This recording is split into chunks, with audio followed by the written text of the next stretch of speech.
what is your hatred for John Cena? Yo, when Hulk Hogan takes a rock bottom better than you, there's a problem. There's a problem. My man. All right, so give me the camera. One rock bottom. Yo, no, it's more than that. Show, give me the camera. I got the fucking camera. Kenny, I'm gonna have to do it for you. I'm gonna give you the whole spiel. He came out as a prototype. Whatever. You know, he slaps Kurt Angle. Ruthless aggression. I'm not into that. Whatever. He comes out as a rapper. I'm like, okay, all right, I could dig it. You know, he's from Boston, so that's a strike. You know, that's New Yorkers. We don't fuck with Boston too much, but you know what? I'll look over that. He's doing his thing. Something original. Some I could, you know, there's something different. It's entertaining. Comes around, and my man has a choice between The Big Show, Kane, or Shawn Michaels, and he gives the most pussiest promo I've ever heard in my life. I will never forgive this. And he's on some, well, you know, I don't want to fight The Big Show because, you know, he's a huge guy, and, you know, you got the big red machine who wants to fight him, and Shawn Michaels is a legend. Fuck that, bro. You already beat all these motherfuckers already. Her return on SmackDown. Okay. So I definitely read some rumors about that. Because for whatever reason, and I don't know Cody's review, turn around and go back, and people are gonna be, you destroyed thrones, and you go back? We have been doing this shit for ages, and he still doesn't know how to take it right. Trust me. That's it. I got you. Oh, man, shit. Collapse with the kick. That's what I'm saying. That's the way he didn't collapse during the sun. It was the kick. It was the He's not even in his fucking chair when he gets in this fucking thing. He's not even in his fucking chair. Yeah, but he there thinks, oh! There he goes. Both matches without the wrestlers were in the tape. And on that note, everyone, it's your friendly neighborhood. I stay loose, I stay hype. I stay loose, I stay hype. I stay loose, I stay hype. I could do this all night, cause I do what I like. Yeah, I do what I like. Yeah, I do what I like. Sipping goose, sip is right. And I go with the flow. Yeah, I go with the flow. Yeah, I go with the flow. Cause I know I'm the show. In the zone, here I go. In the zone, here I go. In the zone, here I go. Yeah, they know I'm a pro.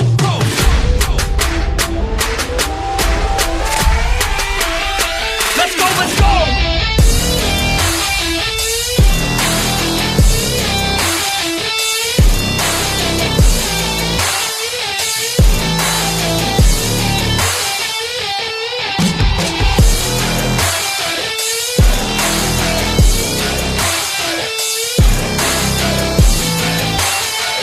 Yeah!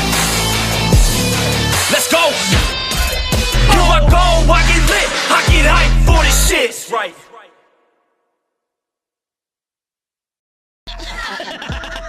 Word. He be like, I got a left elbow and a right elbow. I can break your face with an any elbow. Make sure that you get elbowed in your elbow with an elbow. Got the arm bar, get the farm ball, get around with the arm with the bomb ball. Daddy's gonna take you to Jersey Shore.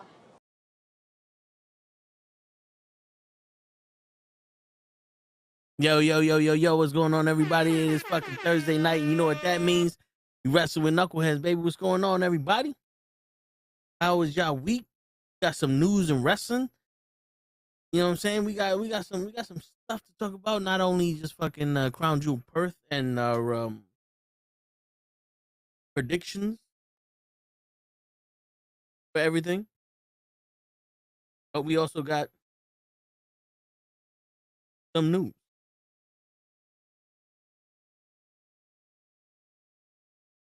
Give me a second. I'm still sending out the invites and stuff to people. What's going on, Janelle? What's up, bro? How you doing?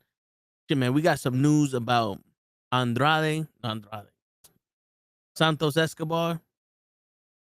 He did not sign his contract on Monday night, but apparently they gave him some buku bucks and he's signing his shit now. So they said, so from what I read, it was that they were gonna give him more money, but also they were gonna take his storyline and his shit more serious, pretty much. So let's see if they push him into any stories and they make him a big deal, and he's not just some dude in the LWO or fighting the LWO because it's fucking Monday and we need somebody to speak Spanish to fight Spanish people. You know what I'm saying? He was. That's the thing. Everybody's big in NXT, and then they come up and they're not that big, and it's the same dude that's running it. So, what's going on? What up, normal guy? Welcome back, everybody that came from yesterday and all the other streams. Shit. There was a picture of Triple H.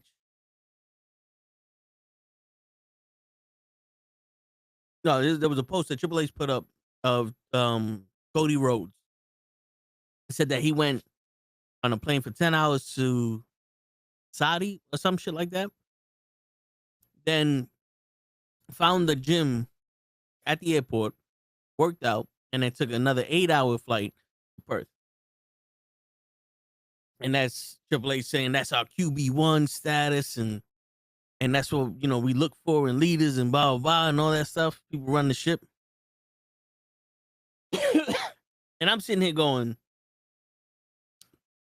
how does that translate to his shit in the ring? Because, yeah, he could go find the gym and work out in between flights. That's cool. But when he became champion, he didn't have the same heat that Roman did. He didn't have the same run that Roman did. They're losing a lot of viewers on SmackDown. He came back, and on last week it was the lowest rated SmackDown for viewership since they moved. Well, yeah, it was. I don't know when, but I know that was one of the lowest viewerships for SmackDown. Matter of fact, let me check it out over here. Why am I looking at my phone like I'm some kind of doofus face? Let's see. I know we got it. We got it everywhere.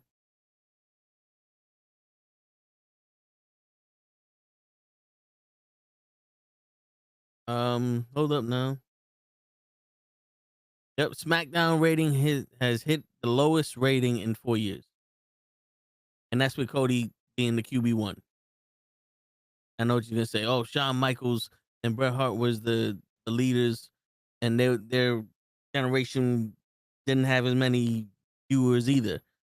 But you gotta remember, that was when a guy with a Minotaur suit was walking around, a dentist was walking around, fucking guy going huss, walking around. It was for kids. It was targeted for kids. There was a clown walking around and shit. Man from Hawaii named Crush wearing purple and orange, looking like a phoenix sun. That was when the rest of the WWE at the time did not fit the same molding that Bret Hart and Shawn Michaels can hold. This time we're in an era where everybody wanted to watch wrestling. They were saying this is better than Attitude Era, and he ain't holding shit. Going on. All right, Janelle goes, I'm looking forward more to TNA battle for Bound for Glory. Wait. Hold up. Are you saying you're more interested in watching TNA Bound for Glory than Crown Jewel Perth? Because it says Bound for Glory game here. So I'm just making sure that you're talking about the actual pay-per-view. Because, I can see that. They actually have the Hardy Boys versus the Dudley Boys in their retirement match in the ladder. Hardy Boys just won the NXT Championship, which I saw the highlights of that, and there was a lot of fuck-ups in that match. And I'm just saying, I don't know if y'all agree with me. Maybe y'all too young to be agreeing with me or what, but if you've been watching wrestling as long as I have, I think this has to be the technically worst wrestling era in the world. Like, there's so many botches in the matches. There's so many miscues during the segments. The translation is not translating from the ring to the stands, but there's so many people out here that are willing to just bypass all this shit for the greater good, right? Like, I don't know how you have all these veterans and all these guys getting top pay and champions and then fucking up so damn much, and they can't pull off the segment. the way that you want to, and then there's always news about someone fucking up. With the shit with Nia Jax, the shit with the Dudley Boys, the shit with Becky Lynch. We all saw it on Raw. You gonna check out Tron Ares in 19 minutes? Nice, Loki. Shit. I would say, tell me how that is, but I got my own reservations for that fucking movie because of Jared Leto and the fact that that's not Tron. But if we're still on when you get off, don't hesitate. Let us know what you think of it. Maybe it's better than what I'm projecting. I was just looking forward to TNA more than Crown Jewel. I hear you, Janelle. I hear you. And I don't blame you. WWE is getting stagnant. I don't want to say stale. Getting stagnant. They're in the same spot, not moving. They think that because if they're in the same spot with the same people doing the same shit, they're gonna get, results everywhere. And SmackDown, to be honest with you, what the fuck you watch SmackDown for? You watch SmackDown for Roman Reigns or Brock Lesnar. And even when Brock Lesnar came back, there wasn't that many fucking ratings. It's Roman Reigns that we watch SmackDown. They fucked up the whatever Solo Sequoia's fucking bloodline group is named. They fucked that up. Mellow Miz seemed like they had something there going for a second. They fucked that up. Drew McIntyre was already fucked up. No one gives a shit about him anymore. Cody Rhodes was stale once he won the championship because he's no longer with Roman. And everybody else that you have in the roster, like a Shinsuke or Carmelo Hayes and all of them, that they wrestle the same fucking person every day. No one gives a shit no more because there's no stories there. The biggest story you got there is Jade versus Tiffany, and then you throw in Nia Jax because Jade ain't ready for Tiffany, and we all know that Jade should have been going for that United States Championship at least before the WWE Women's Championship. But you're just gonna say fuck it and do what AEW did and just hope that Jay's good enough to hold it. And then you have a hot woman wrestler with Julia, and you don't do nothing with them. MFT is the team name. Appreciate you, Tyson. You don't do nothing with Julia, and she's the United States champion. You had Chelsea Green on fire when she was the United States champion. You take that shit away from her, and you put her up against Charlotte Flair and Alexa Bliss, and all you do there is have Charlotte Flair and Alexa Bliss wrestle her people every fucking week. There's no tag team title shots, and if there is, it's not on a PLE. It's on SmackDown. And I'm sorry to say this. If you're not having a match on a PLE, or it's not going to end things on a PLE, I don't give a shit if it's on a... To me, that's a filler match now. It's a filler match. Because you're always going to fuck finish shit.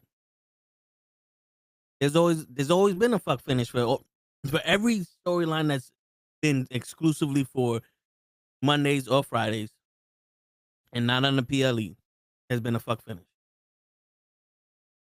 Look at Rusev and Dominic. I'm pretty sure Dragon Lee and AJ Styles, that tag team match is going to be stupid. The tag team division on SmackDown. Tiffany and Nia and Jay, that was a fucked up. I think the ref should have just counted the 3 the first time. I think she should have just hit the 3 and say, yo, Nia didn't lift up her shoulders. Because for her to just go, oh, I got to do a moonsault now, you should have. We missed one move. That's fine. This is wrestling. It doesn't have to be so fucking choreographed, or it doesn't have to be to the point where we have to see every single move they do. We almost about to be in the new year, and this where WWE brought the look like repeats some of the same stuff and the same stuff. Yeah, I don't even watch SmackDown no more. Like I'm telling you, SmackDown is not a show worth caring about. Like I forget SmackDown's on. To be honest with you, every times where preview takes where.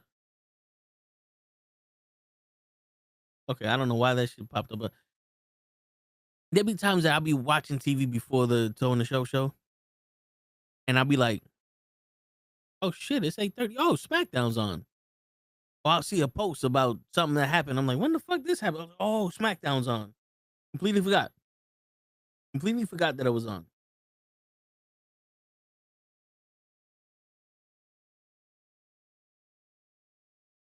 Somebody. Which is a bad thing.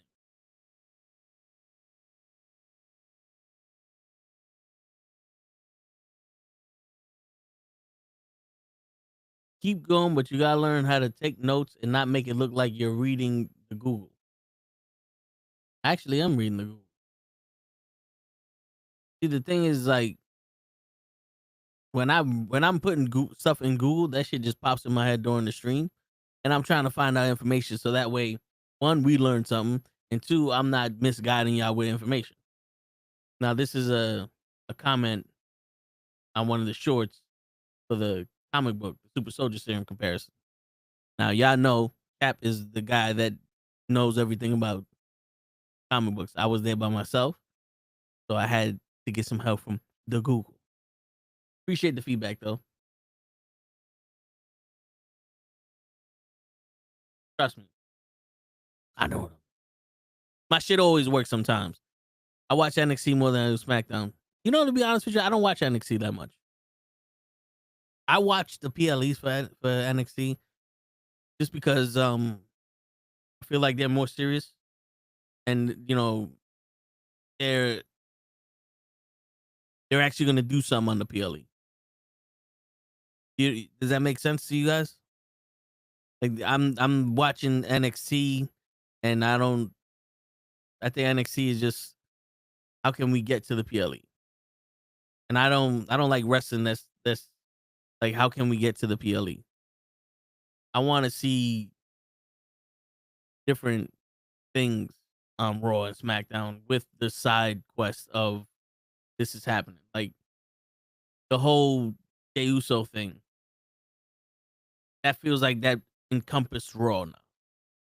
With Jey Uso versus LA Knight. And now they're throwing CM Punk in there because they need something for them to do while Seth Rollins is wrestling Cody Rhodes.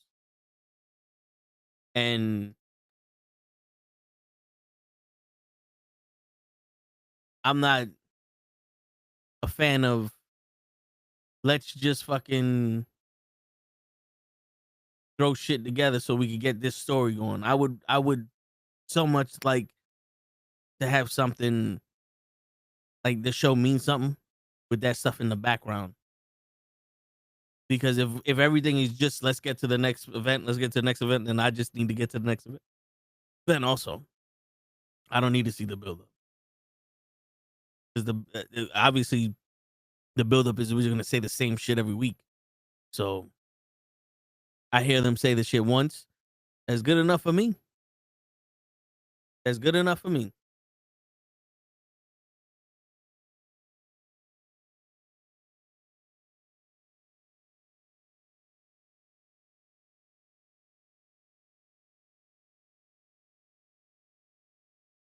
You know, I enjoyed Raw when there was no commercials because that shit was quick, but it seemed like there was actually something cohesive. We're watching something. We're actually a part of something.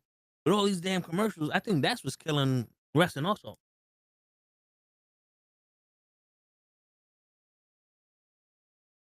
These commercials are put in the wrong spots.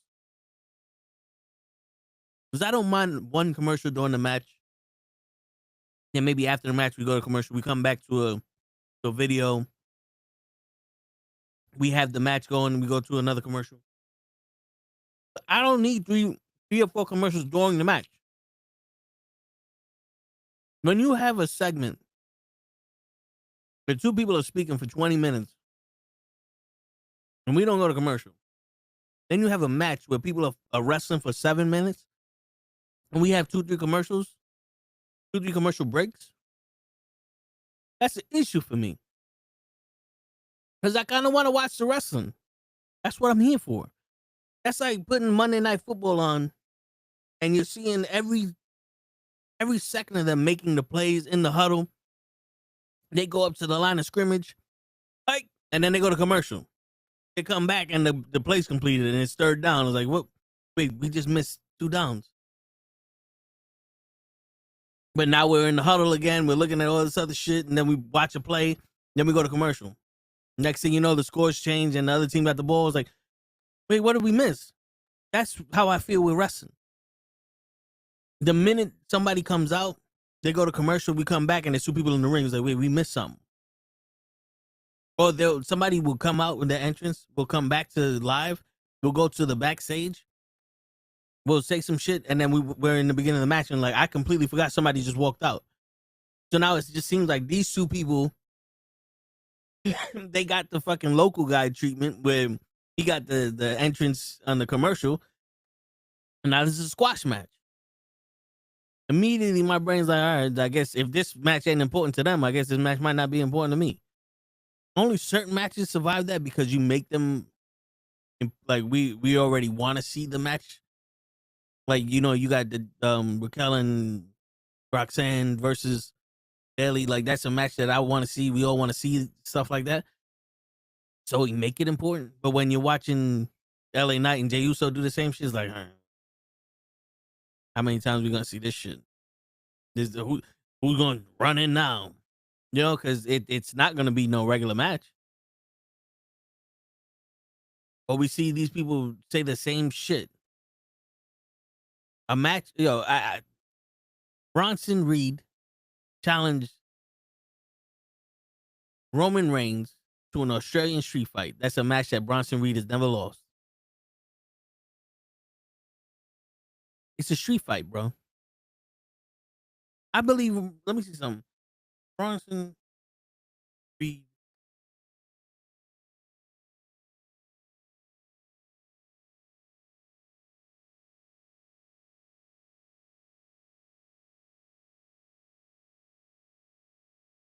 Seth Rollins and Bronson Reed had a street fight in the parking lot of an arena in October 2024 on Monday Night Raw, which was culminated in their long-running feud. The Chaotic had no holds barred and was full of weapons and shots. The settings read blah blah blah. Who won?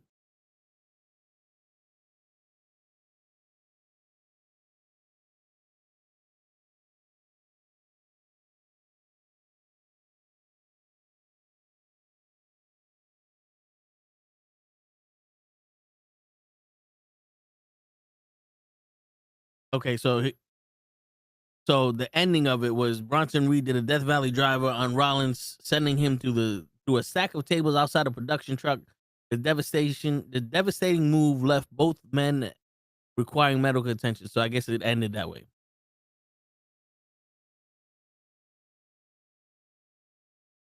And then they had a regular match at Crown Jewel to end it, and Seth Rollins won that.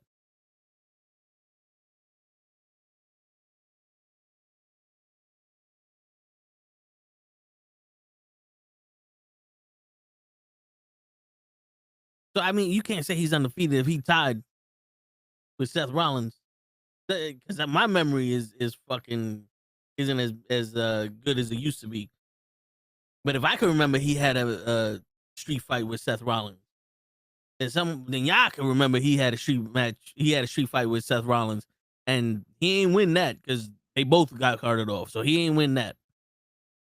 I wish they would have just did something different.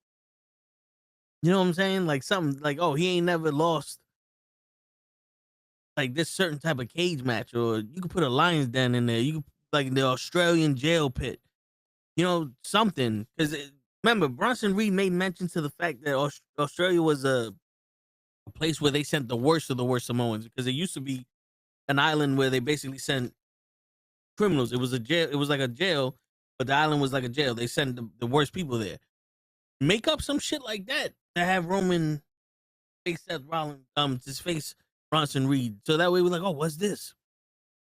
And it's something different. They had the Lions Den match. It was like a foot.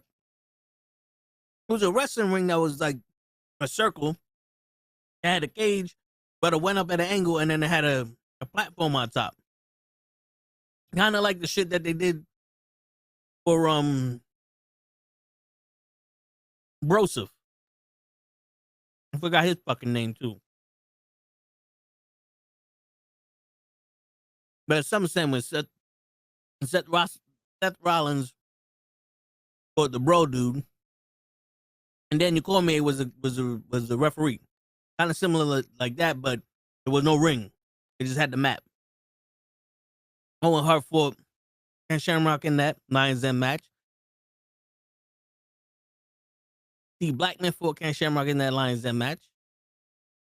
You could have made up a brand new match and had Bronson Reed the forerunner for that shit. And that could have been his thing. Or that could have been some new shit for when you go over to Australia. Shit. We could have seen Seth and CM Punk. Matt Riddle, there you go. Appreciate you, Tyson. We could have seen CM Punk versus Seth Rollins in a match like that. But it's a street fight. And now we just get kendo sticks and chairs. Woo! Didn't the last time that wasn't it no disqualification match the last time they fought?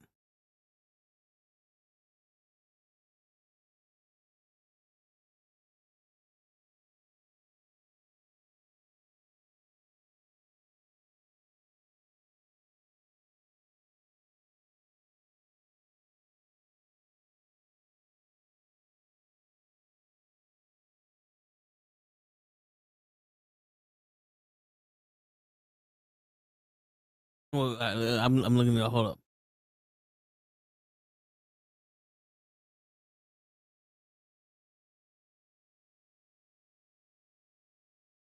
It was a regular match? Because this was at Clash in Paris. I guess it was a regular match.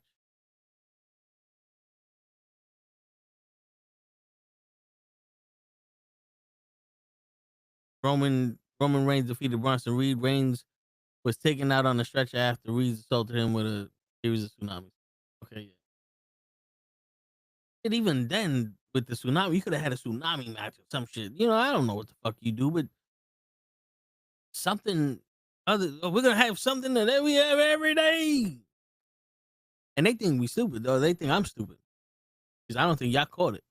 But Bobby Lashley and Ricochet, or the Hurt Business and Ricochet's people, had a street fight just the other day. What was it, on Saturday or some shit? I think it was on Collision. They had a street fight, 3-on-3 street fight, and now all of a sudden, Roman Reigns and Bronson Reed are having a street fight. Damn, bro, they're not even hiding shit no more. Everybody's taking everybody's shit. We gonna take your match ideas and we gonna change it up. Holy shit. Before I fuck around and find out, is there an AEW event happening this weekend? Just so that way we ain't gotta worry about. October 18th is, all right, so that's next Saturday. Wrestle Dream. Ooh. And of course, they give you the tickets. They don't tell you who's in it, but you can buy the tickets.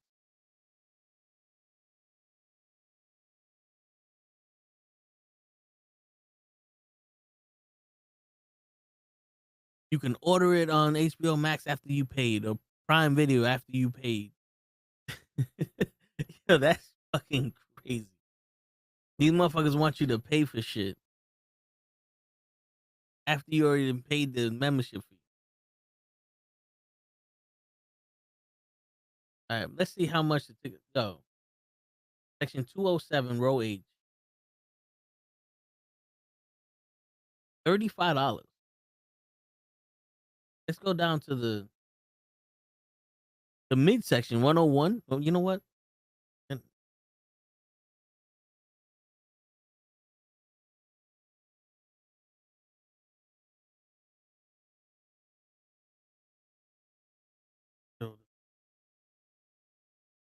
Look at this shit. So this is the AEW wrestle. So the midsection here, 101, $71 a ticket. $57, $107 is the hard camera, $285, $954. Wow. Okay, $2,000 per ticket. But this is a reseller. Price includes fees before taxes. 1,900.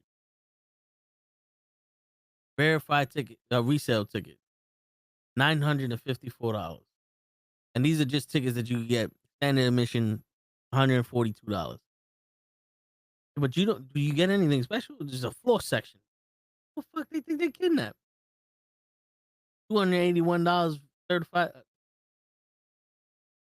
These resellers are fucking crazy.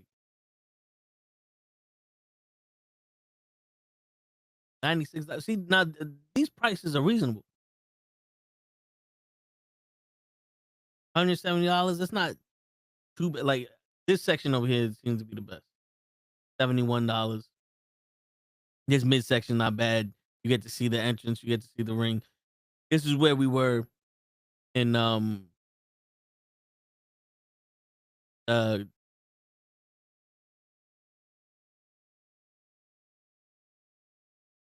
the tennis tournament, Arthur Ashe Stadium in for the AEW Dynamite Arthur Ashe, a Grand Slam. There you go.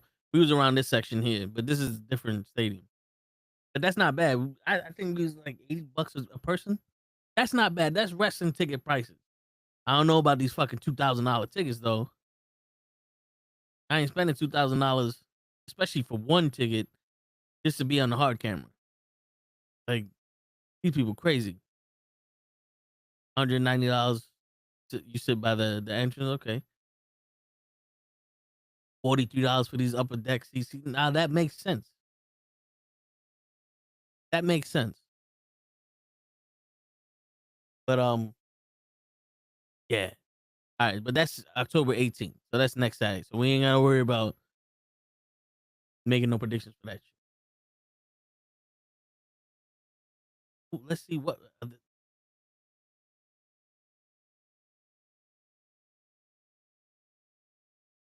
they announced any matches so far. Just Hangman versus Samoa Joe. Okay, hold up. All right, here goes the matches so far. It's Hangman versus Samoa Joe, Chris Statlander versus Tony Storm, the tag team champions versus Okada and Takahashi, Takashita, Takeshita. Yo, bro, listen, I done said this shit 20 million times. Don't fucking ask me.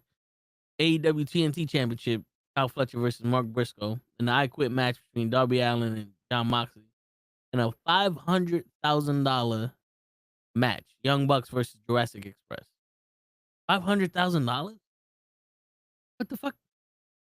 Why? What the fuck is a $500,000 match? Hold up. Now I gotta see why there's a $500,000.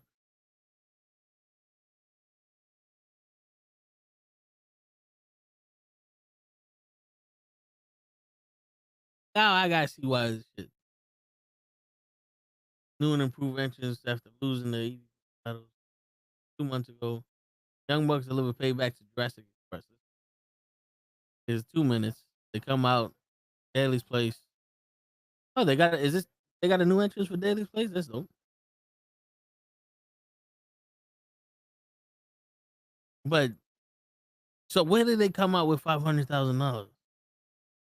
All right, so they're gonna talk. They're gonna talk. Now let's see.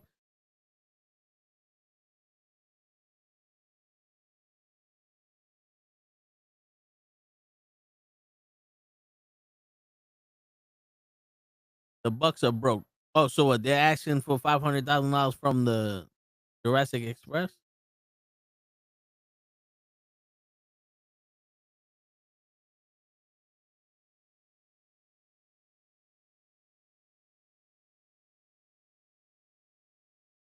But where did they get the 500? All right, so this is what happened yesterday.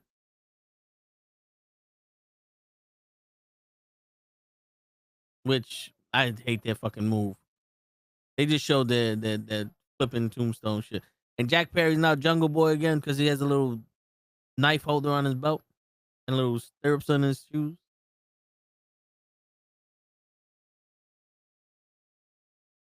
So they didn't even.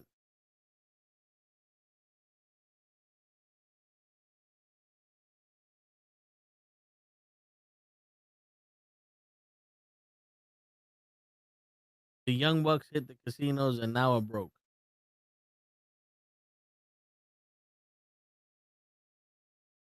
Okay, you know what? Cool. We'll concern ourselves with ground you. Maybe someone who watched. I don't even think people who watch it playing. Like, are they broke Corbin now? Because they don't look like broke Corbin. They just look like dudes that wear regular clothes. Like broke Corbin actually looked like he ain't had no money. These people don't look like. It don't look like they're broke.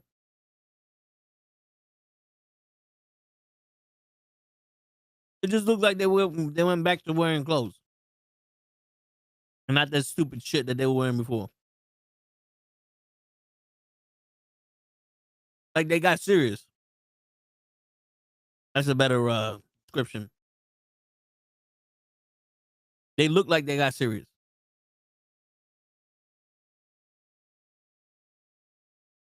Oh, speaking of AEW, did you guys hear about the AEW All In? So apparently Texas was going to subsidize some of the costs for AEW All In. They were going to give them $1 million, but the caveat was that they had to fill up the stadium with at least 33,000 people. They only filled up the stadium with 21,000 people, roughly, give or take, with paying people, and then I think there was 25,000 in total. That's including the staff, the wrestlers, the concession people, the parking attendants, security, all that, and plus the guests for the wrestlers. So Texas was like, "Yo, we're not giving you the $1 million," so they only gave him 700,000, and now apparently Tony Khan was pissed about that because they couldn't fill up the stadium.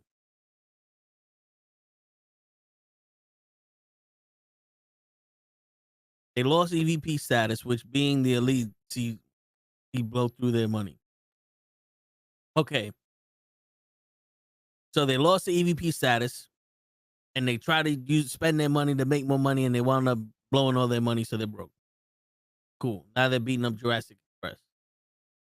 How did they get $500,000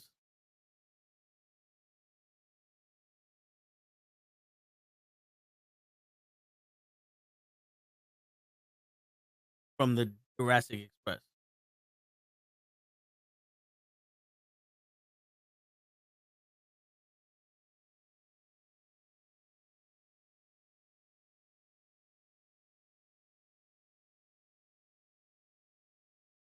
Few days left before my mom's birthday. Happy birthday, Hassan's mom. All right, let's look. Yes, I looked it up on Google for those people that want to tell me how to do a live search where I'm asking questions about shit that I don't know. Don't worry about it. Looking up answers here. We're going on the journey together. The Young Bucks did not have $500,000 match against the Jurassic Express. There are no notable wrestling teams or wrestlers named Jurassic Express. Instead, it appears the users are likely referring to a recent plot line in All Elite Wrestling involving the Young Bucks and the tag team Jurassic Express. What? There are no notable wrestling teams or wrestlers named Jurassic Express. But you're likely referring to All Elite Wrestling involving the Young Bucks and the tag team Jurassic Express. I know I'm not stupid. You just said there's no one named the Jurassic Express and then immediately referred to a tag team, called them the tag team Jurassic Express. All right. Now, you got that shit out the way. Along with John Moxley and $500,000 prize from a 10-man tag team match. Here's how the storyline unfolded. Okay. The initial match in a 10-man tag team match on AEW Dynamite, the Young Bucks partnered with Death Riders, which includes John Moxley, for a $500,000 cash prize. They won the match, securing $500,000 reward. Moxley gives the Young Bucks his cut. Following the victory, John Moxley, one of the Death Riders, generously forfeited his share of the winnings, giving the portion of the $500,000 to the Young Bucks. Attack on Jurassic Express. The Young Bucks then brutally attacked Jurassic Express, comprised of Jack Perry and Luchasaurus. During the attack, they issued a challenge to Jurassic Express for a match at Wrestle Dream event. Confrontation with Brody King. During the attack on the challenge, another WWE wrestler, Brody King, chased the Young Bucks. In their haste to escape, the Young Bucks dropped their bag of cash.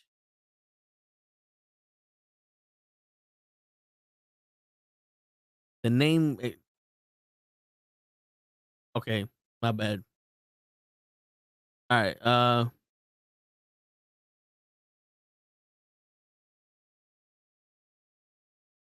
so wait, they dropped their bags of cash, then what happened?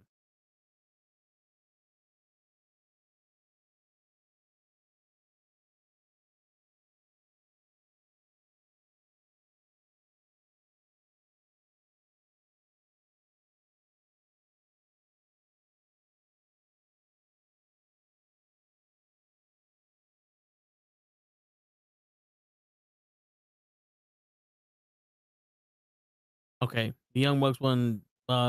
After losing this money due to reckless spending, the Young Bucks sought a big money match at the Wrestle Dream event against Jurassic Express.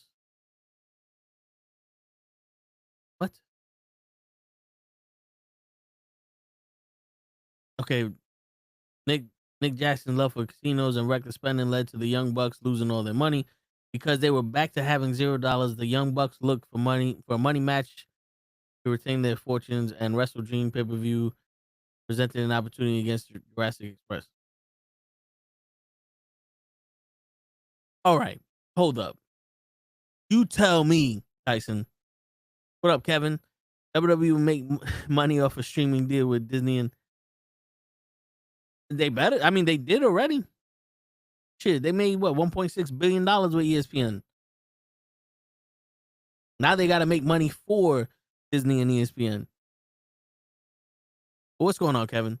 So you're telling me that the Young Bucks won $500,000 in a 10-man match, lost all of it at a casino, then jumped the Jurassic Express, and then challenged them to a regular match at Wrestle Dream for $500,000. So they're basically forcing Tony Khan to pay them $500,000 to have a match with the Jurassic Express, and now the name of the match is $500,000 match. Like, not even just the winner of the match gets $500,000. Like, who's coming up with $500,000? And how did they get that shit to work when no one else can go there and say, we need money? Because I love how the Young Bucks should just pop up with, yo, I need $500,000. I'm going to go wrestle the Jurassic Express. But the Hurt Business ain't out here talking about, yo, we going to wrestle you for money.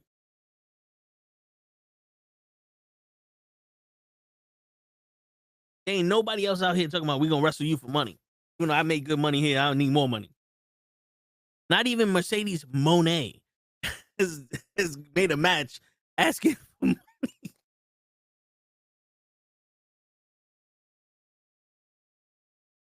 All right.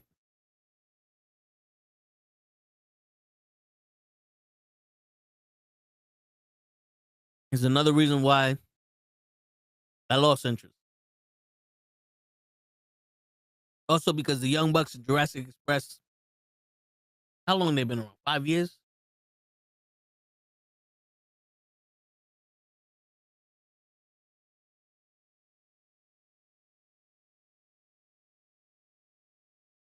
6 years and 10 months. They're about to be 7 years. And we have a match from the first fucking year. Again, they're just WWEing up the matches and then pussyfooting the storytelling. All right, cool. WWE ain't any better. But at least some of their stories work. At least something is intriguing. The only thing AEW had at the time was Tony Storm. And when he was champion,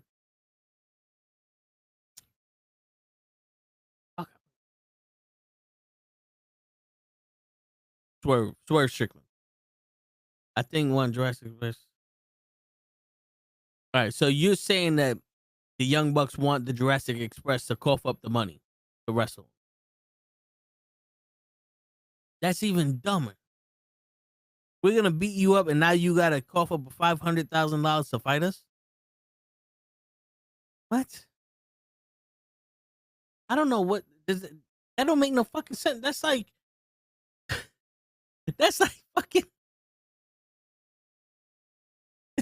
Eddie Kingston on site, and they're looking at the dudes. They ain't doing shit. What the fuck is going on here? What's going on here?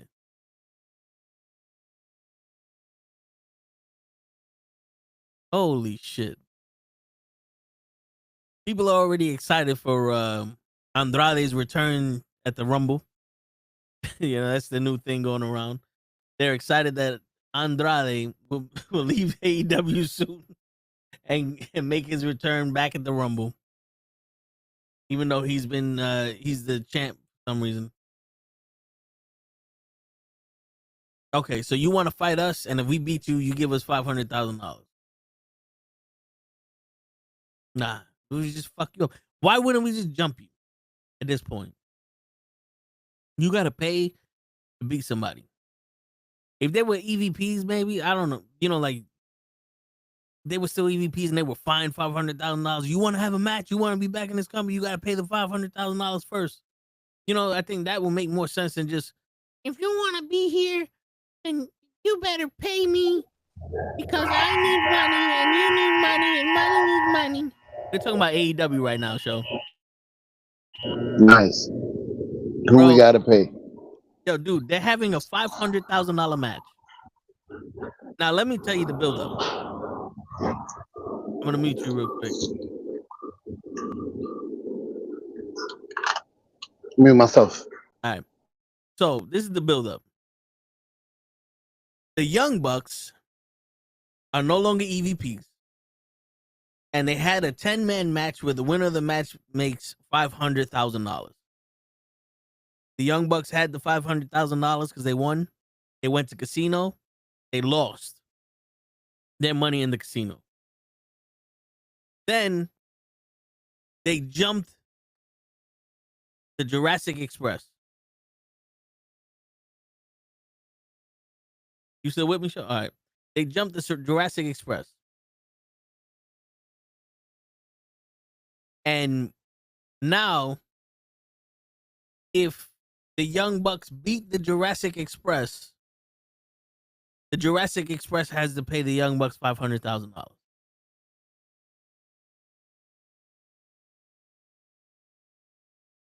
Does that make sense?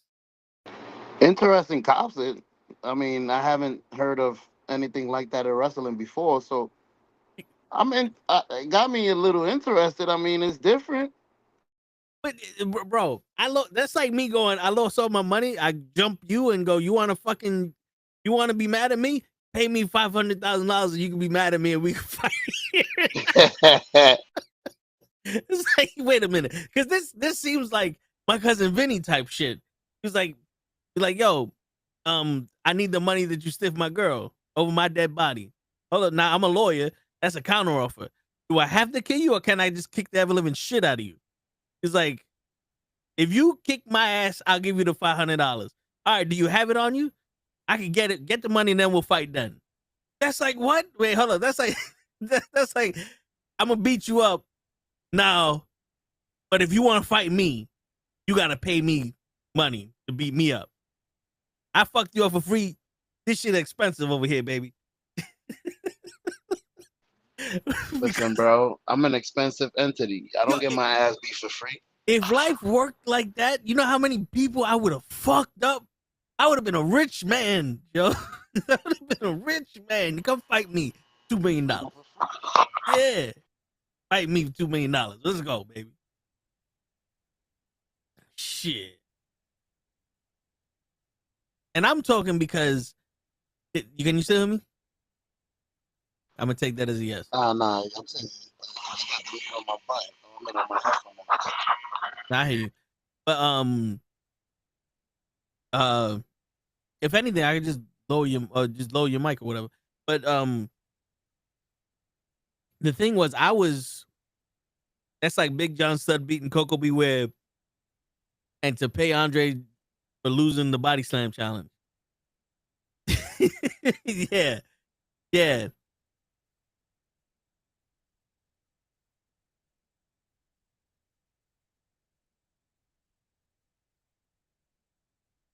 So I'm gonna beat. So Coco Beware got to pay me $5,000, and if I beat him, so I could pay Andre the Giant for me losing the body slam challenge.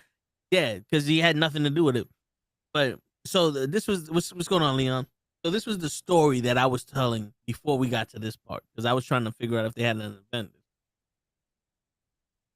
AEW All in Texas was supposed to at least get 35,000 tickets sold. They only sold 21,000. Texas state pulled their funding, the subsidization for the stadium. Instead of for the $1 million, they got 700,000.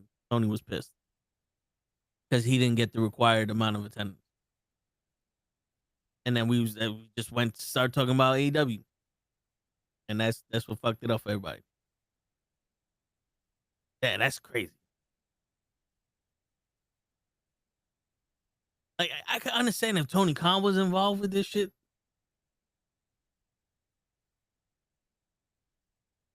But it was like, yo, Tony, you put up $500,000, we'll fight your Jurassic Express.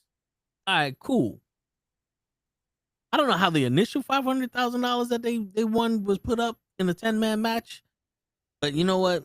Listen, man, we don't watch that shit over here. We're waiting until somebody who does watch it do something. But yeah,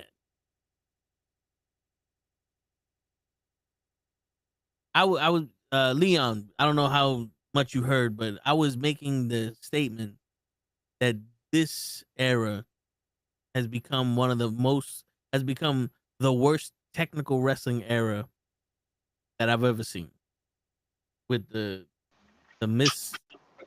miscues on some segments, the botches in the matches, the confusion between the ref and the wrestlers, the storyline telling, how one person says one thing on a promo and then the guy who's counteracting the promo says something completely opposite of what they're actually talking about. What's going on, show? No, real quick. I was gonna say, and I totally forgot. I was trying to get it in quick. Fuck me. That's why. My bad. I didn't mean to interrupt you. No, you just start talking, bro. You said yo and stop. I would have stopped for you. Fuck. It was something quickly. That's what I was gonna say. And the funny thing is, this era has the most athletic and best wrestlers.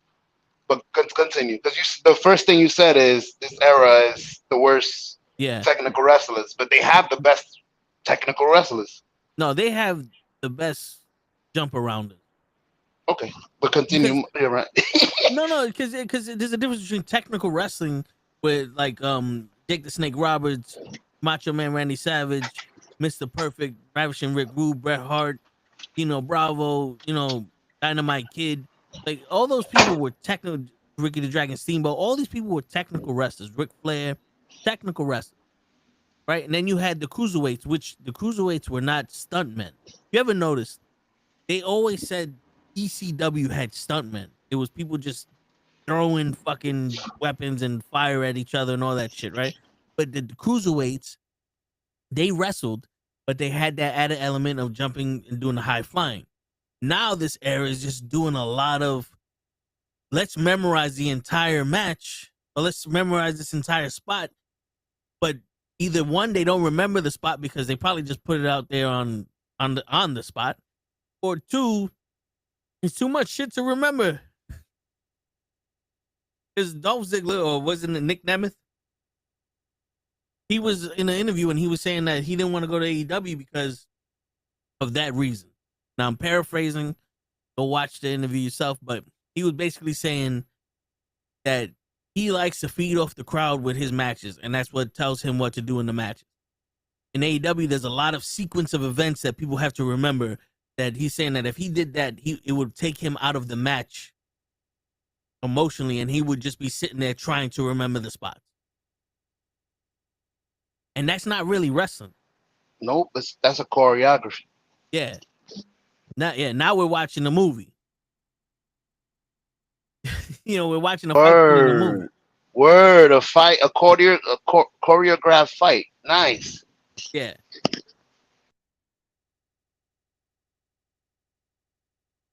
So I think that's what's taking a lot of people out of the wrestling. Because my brother was telling me while I was eating dinner, he saw some shit on AEW where Will Ospreay suplex some other dude. Let's say he suplexed Swerve, and then Will Ospreay got up and he got suplexed by Takeshita. Then Takeshita got suplexed by Okada. Then Okada got suplexed by this guy. Then this guy suplexed that guy, and then that guy suplexed this guy. And he's like, "Yo, I was watching this. I was like, what the fuck is this?" And I told him, I said, the reason why you sat there and said, "What the fuck is this?" because these are supposed to be the best wrestlers in the world and the top guys in AEW, and they're doing this shit. Now, if you had back in the 90s, if you had Algo Montoya, the fucking Berserker, the Minotaur, Doink the Clown, Isaac Yankem, the Brooklyn Brawler, and Dukes of Dumpster Drosy doing this shit, everybody would be entertained because they're already characters that are supposed to be funny. They're like, these are gimmick characters. That's a gimmick spot. So okay, yeah, that's cool because this is the fun part of the show with the gimmick guys, like Santino Marella doing the fucking Cobra shit, where because that's his gimmick. That's the gimmick guy. Is R-Truth a gimmick? I don't want to interrupt. Yeah, All right. he is. R-Truth is a gimmick. Ron Killings is not R-Truth is, because that's why they got him doing this. I don't know who the fuck you are, so I'm gonna name a name person, and he's being funny and shit. He's gimmicking. But you ain't never seen Bret Hart do that shit in any of his matches, whether he was a part of the Hart Foundation when he was a rookie or not. Shawn Michaels didn't do shit like that. Kurt Angle, he played funny outside the ring, but during the ring, you ain't see shit like that. You tell me when the time you saw Chavo Guerrero, Juventud Guerrero, Kidman, Rey Mysterio, Psychosis, and La Parka do shit like that in WCW. Never did shit like that. Now they'll have move after move. Like let's say Kidman did a body slam to Juventud, and Psychosis would drop kick Kidman, and then La Parka would hit Psychosis, and then Ray would hit La Parka, and then Eddie would hit Ray. Like, yeah, that's all cool, but they wouldn't do the same fucking move over and over again. It's like, all right, bro, y'all legitimately spoke about this shit and you letting people do it. Whereas if you drop kicked him, he body slammed you closed on him, you did a springboard on this one, and then you did some off the top rope, and it all had timing. This looks like you're taking advantage of the fact that they're not paying attention to you.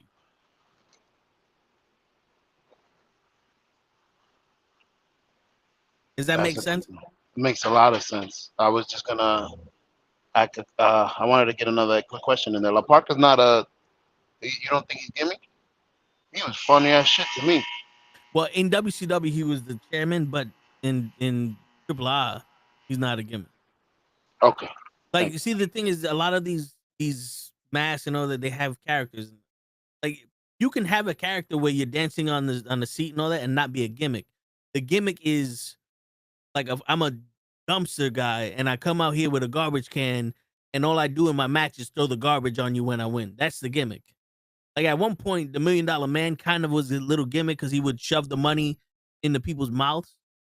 But then he was also serious because he would wrestle Jake the Snake Roberts, Macho Man, Hogan, Ricky the Dragon Steamboat. Like he would wrestle all these people and actually have feuds with them. And it was like more, I'm gonna embarrass you because I'm rich, instead of I'm rich and this is what I do. Because he didn't do that shit to them after the match. You know what I'm saying? Whereas like they take time out of the day for R-Truth to be stupid. They took time out of the day for Santino Marella to be stupid. We need you to do your thing. Yeah, because even at the beginning of it, with Doink the Clown, Doink was a bad guy. He wasn't really a gimmick until he turned good and he started shooting people with the water and doing those. He was more of a Bray Wyatt before Bray Wyatt was Bray Wyatt back in the day. He was more sadistic. He was on the, I don't want to say on the level of Undertaker, but if his character did wrestle the Undertaker, it would have been feasible because you have an evil clown. You know what I'm saying? He's crazy. And the guy that they had originally for him, he had good psychology in the ring.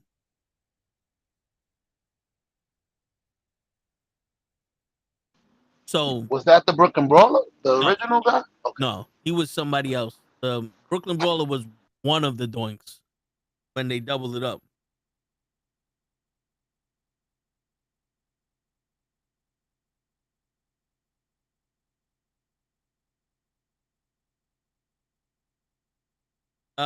Matt Bourne was the original Doink the Clown.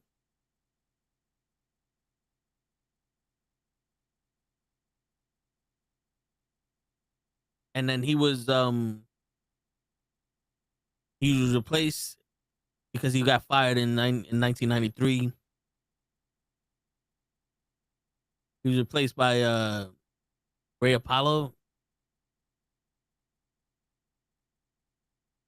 before the gimmick was retired. He was replaced by other people, but he was the original Doink the Clown.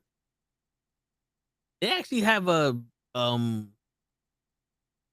Dark Side of the Ring on Matt Bourne. He was a heavy heart alcoholic. If I got it right. Well, if I watched it. Possibly. But then again, all the wrestlers had some kind of vice. You know, no pun intended, because Dark Side of the Ring is on Vice TV. You know what I'm saying? You fool! But hey, good one, shit. Yeah, but all the wrestlers had some kind of vice that they had to cope with.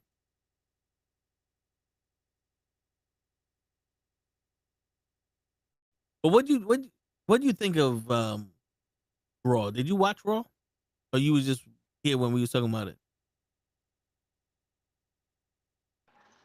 I'll be real with you. I probably was just here talking to you guys. I usually I do it on purpose. I try to listen to you saying what they're doing. Like I'll be like, yo, what they doing? Because I want you to be saying what they're saying. So it's easier for you to say what they're saying if you know I'm not watching it. I don't know if that makes sense. No, there was a segment where Maxine was wrestling Becky, and Becky was spinning back kick and completely missed her. Like it didn't look like it was on purpose. She completely missed her, and then Maxine drop kicked Becky in the midsection. Becky hunched over, and then just fell to her back.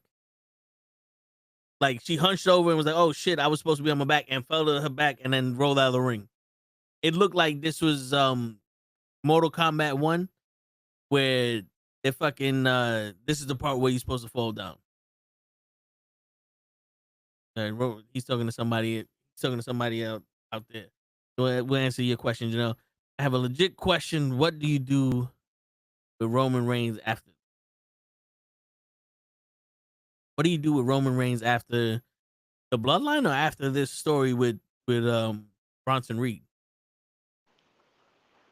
Because somebody brought up that you can start up a new Bloodline where Jay will be the tribal chief, Jimmy will be the right hand man, and Roman will be the wise man.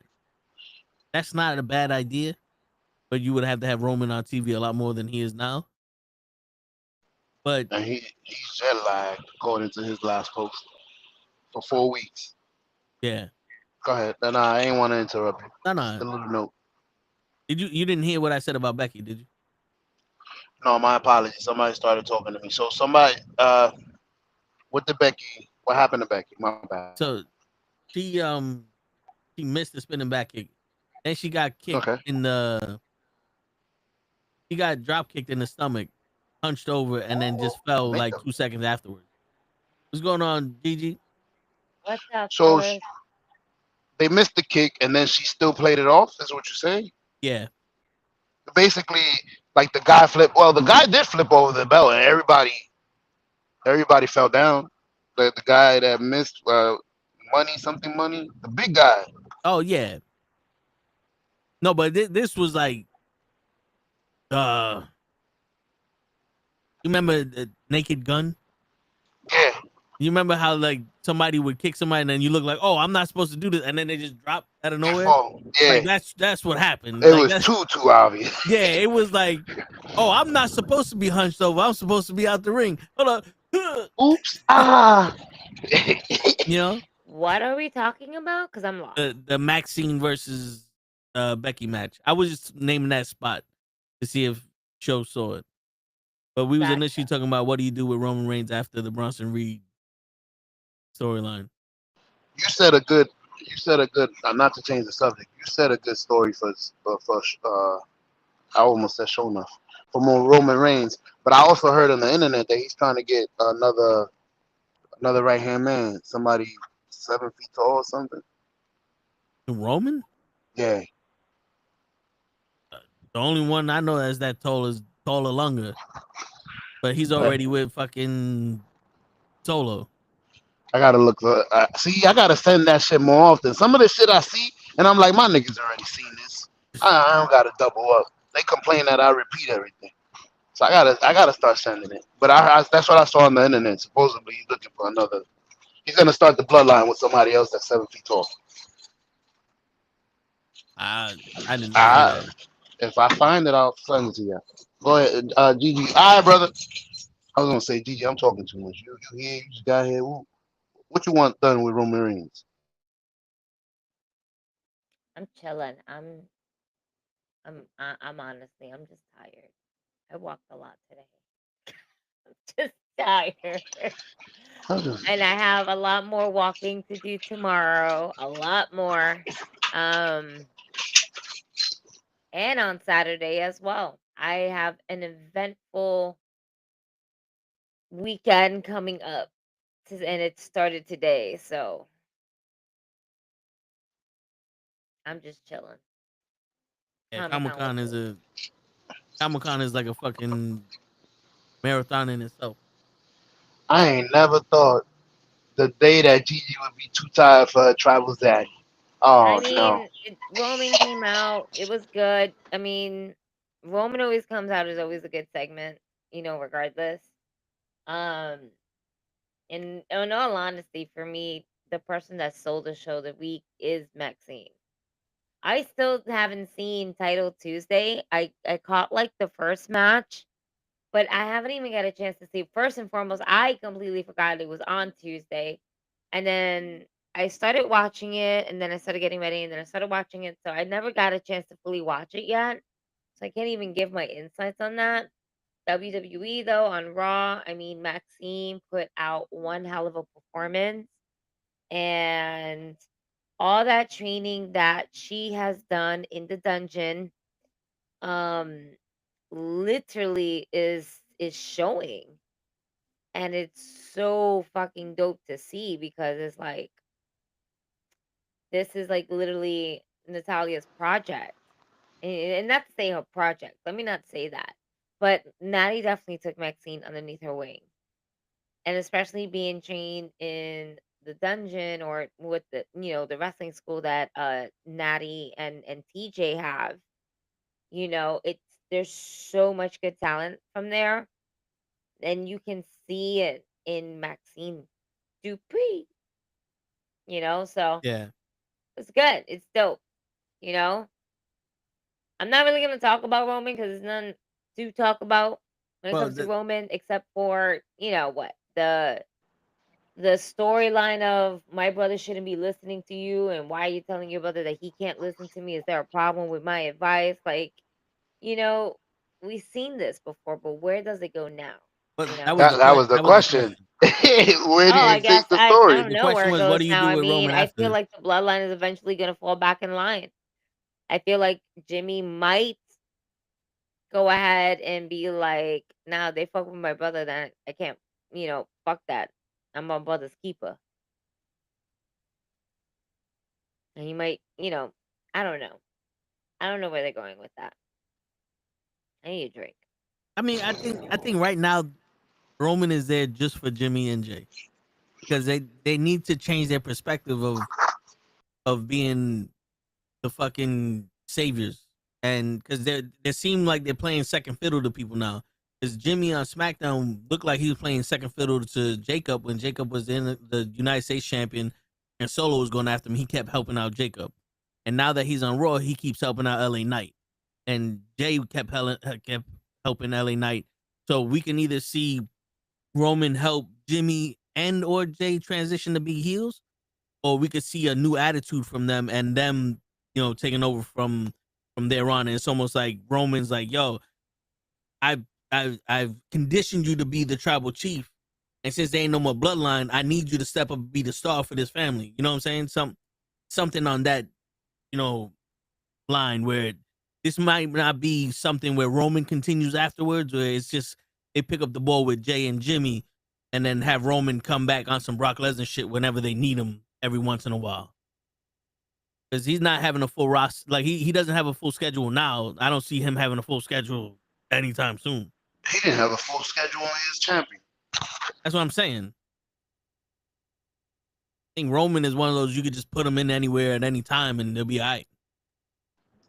He's the new Undertaker. Bring him around WrestleMania. Give him a streak. Shit, it's too late for that.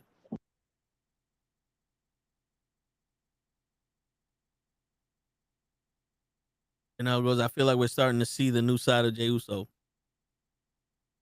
Hopefully, it's a good side of Jey Uso. So, Leon thinks that they're heels now. Yes, and no, Jay is. I think Jimmy's still contemplating it. But I don't think they're heels. I think they're the anti-hero right now. They're not fully healed. The new Stone Cold? No. It's like Bret Hart before WrestleMania 13. He's not a bad guy, but he's going a little bit too far. You know, he's doing some heelish shit, and then WrestleMania 13 they changed. You know, he transitioned. Yeah, it's giving "I love you, but don't fuck with me" vibes. Yeah. You know, like I'm gonna do some dick shit, but it's not really some dick shit. It's just me giving them what they deserve, type of shit. You know what I mean? Yeah. Like, I gotta break away And from it's this. like, no, but we come in peace. We're all about love. We're all about this. And it's like, nah. Sometimes you just gonna have to go off on niggas Word. because that's how you gonna get your point across. That's how you gonna get to the next championship belt. That's how you gonna get to the next level. And you can't just lay down for everybody or just be cool with everybody, because if you just everybody's friend, then you ain't gonna never get like your chance, your turn, or anything like that. Like that's the side of Jey Uso that we're getting right now. Like, yo, man, tired of being Mr. Nice Guy. And I've always just fucking yeeting everywhere only for me to lose. I should be the champion, but nah, I'm too busy focusing on everybody else's shit that I can't focus on my shit.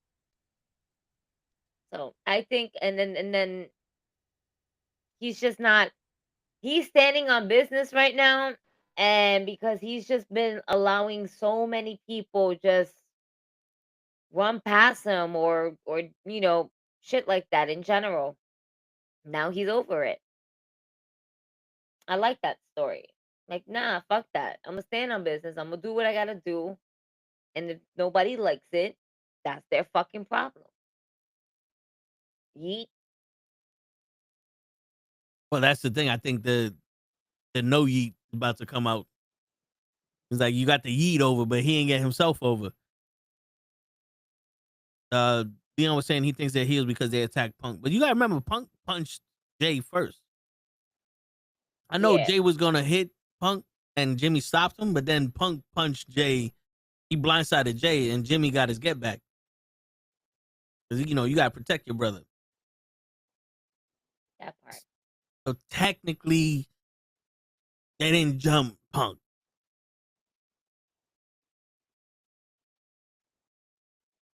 But I get you.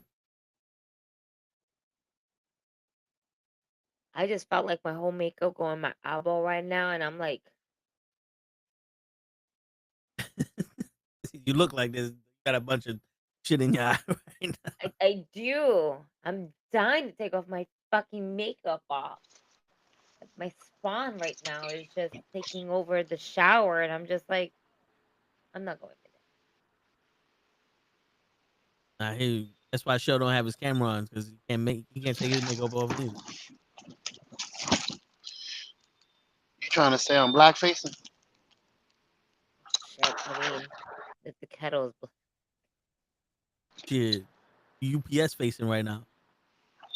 Oh, so you did hear me, motherfuckers. I mean, when your mic is live, we can always hear you. Nah, I was on the call, so I didn't know if the mic came back. It doesn't on restream. That's when I usually reboot. You see me go in and out. Yeah. Everything knocks me out. My alarm. So this one is cool. I came right back to the picture. Told you. I was mentioning that about Gigi. As soon as I got it, I said, makeup, green. I see it. Where you was at? Partying? Like it was 1995. Word. Where? In Comic-Con. What? I thought you was partying today. I said, that's the first thing I mentioned because I heard you say makeup. I was like, I see the makeup. You was partying? It was in Comic-Con. Oh. I was cosplaying. I went in as Lita. Nice. You got the hair. The post is up on the back. I took a picture with Shotzi today. Shotzi Blackheart. I'll check it out. You do look Yo, like but here's the thing. Like, I think this year at Comic-Con, I'm not going to take as many pictures with, like, celebrity wrestlers. You know, your Shotzi Blackheart, your Sergeant Slaughters, your... I'll probably take a picture with Matt Cardona, because I like Matt Cardona. I'm a slight mark for Matt Cardona. But... He gonna be there? Yeah. Crazy. Actually, I saw him and Brian Myers today. There's an AEW panel that Willow Nightingale, Moxley, and like 4 other people are gonna be at. So that would be at Pro Wrestling T. That they're gonna be there tomorrow around 1 p.m. Or I don't know about the panel, but I know they're gonna be at the table to do autographs and everything and sign autographs, pictures, all that other stuff. So I know that tomorrow I'm going so I can see Willow because it's Willow. Hello. Yeah. And I was considering of taking a picture with Matt Hardy, but I already taken a picture with Matt Hardy about 2 years ago as I was Lita. Even though my Lita this year looked a lot better than the one I did 2 years ago, in my humble opinion, I just didn't want to go ahead and spend that money again. That's fucked up. You want to take a picture with me dressed as my ex-girlfriend that cheated on me? You bugging. Get out. No, I'm fucking. I could have simply said, I'm just a female Hardy. and somebody actually fucking looked at me and was like, oh, you're Jeff. And I'm like, what? Do you not see the fact that I am wearing a WWF Women's Championship? Oh, you Lita. Yes. Yes, I am. At least they didn't call you S.A. Rios. Facts. And for the people playing at home and Show, because I'm pretty sure Show has no idea who that is. S.A. Rios was the original man that Lita managed when they first entered the WWF. Yeah, that was when they were trying to bring up the light heavyweight division. Yeah, that's after she came from ECW. But I'm fucking spent. Oh my god. I'm so like I didn't sit all my whole time that I was there, but to be fair, I also got there around 2 p.m. So I was just walking around from 2 to like 7 Yeah. in Comic Con. So this is not even mentioning the walking that I did home. Not home, but like to the train station, transferring over from one train to another, waiting for that train to show up. And I sat on the train, but it was going like express, so the longest I sat was when I got home. Probably right now at this very moment. This is the most comfortable seat I've had all day today. I hear you. Yeah, so Leon was saying the panel that they're doing is AEW and DC Comics are doing a crossover. So that's the panel that they're gonna have. Oh, that's fire. Yeah, I stopped going to panels a long time ago. I like the panels because they gave me a chance to sit down. I'm deceased, and I felt that in my soul as my legs are currently dying. Why you gotta bring your own chair? The chair you take to the park. So I'm not doing all that. so me and my brother bought those chairs. So my brother's gonna bring one. It's a stool that accordions close, so it looks like a little disc. My brother's bringing that shit because he's going tomorrow and Saturday. So yeah, we got that just for the last time we went to Comic Con. I was like, and ain't no place to sit while we eating. And then I saw somebody with one of those things. I said, "You motherfucker!" So I bought them. But that shit hurts too, though. You sit too long. I have a delicate seating that I need. I need padding on my seat. Sitting in these fucking chairs for so long, show if I sit on something too hard, my ass and my quads and all that shit start hurting. You think I don't know how many chairs you fucking been through? Yeah, man. I'm getting too old for this shit. I'm about to be like Sinbad with no ass and just slide off this motherfucker. Stop. Yeah. Oh shit. We have to get you one like those little like rubber stoppers they have to put on the door, like And just so wedge you don't have myself to in there. skid down, you can just get stopped right there. Word. Oh man. I'm actually very lucky because I only got tickets for today and tomorrow for Comic Con. But my amazing friends who have a booth on the main floor definitely had asked me if I was gonna show up on Saturday, and I was like, nah, I don't got tickets. And they were like, dude, just come through. We got you. And I'm like, no, I have my child. Fuck it. Bring her too. I'm like, for real? Yes. My friends are going to get me inside of Comic Con. Nice. That's the one thing about the Javits Center. Once you have like a pass that says you work there, like if you have a booth there, Yeah. they'll let you in. Because That's people dope. Shit. switch shifts and stuff like that. That's dope. I mean, it makes sense because you be there for fucking that long. You need somebody to come. I gotta go take a shit. Well, yeah, no, they have people working the booths, but there's certain booths that they'll have somebody come in later on to help them sell like the merch and stuff like that. Yeah. But and they sometimes may only have to work with one or two passes. But there's a whole little squad and team, and I've been buying like merch from them for over maybe about 5 years, give or take. Yeah. So I'm just really dope. I'm really excited because I had no intention of going out on Saturday just in general. I was no plans. I was just gonna stay home. And now I have these plans and I'm like, hey kid, guess what? How much do you love your mom? Cool. When you going to Comic-Con? Sunday, right? Not Saturday, right? No. Okay. Well, you are now. What? Yeah. Huh. We got some good friends. You know them. And as I told her just like that, you know them. And I was giving her hints, and she's like, wait a minute. I said, uh-huh, that's right. And she was like, oh, we need to buy more stuff for them. And I said, stop your shit right there, because I already bought two things from them. And they got my money today. They ain't getting Word. Shit. How are the price? The prices is still ridiculous, right? Because the I know when prices for what? like shirts and stuff over there.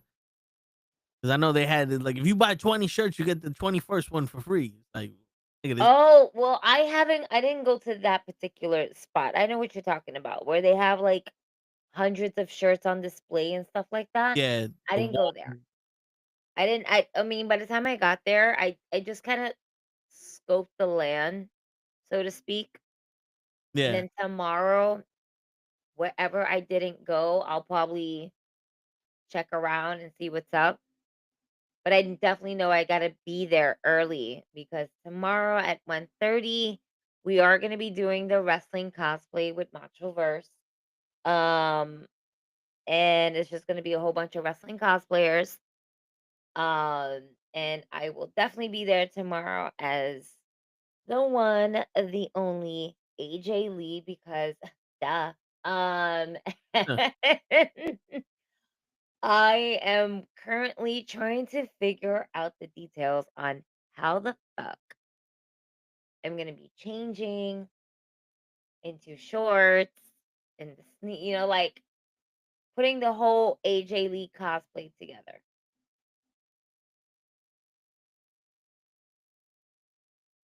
Shit, you plan on doing that at Comic Con?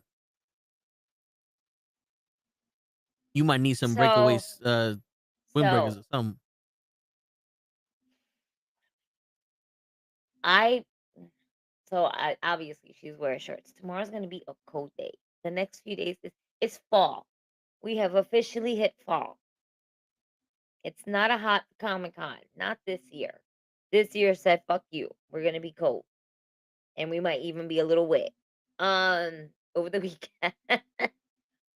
I'm definitely doing my hair today in the sense of just putting it in braids, because I'm definitely last time I checked, AJ has black hair or Yeah, dark brown. She does not have a flaming beautiful red hair like, Lita.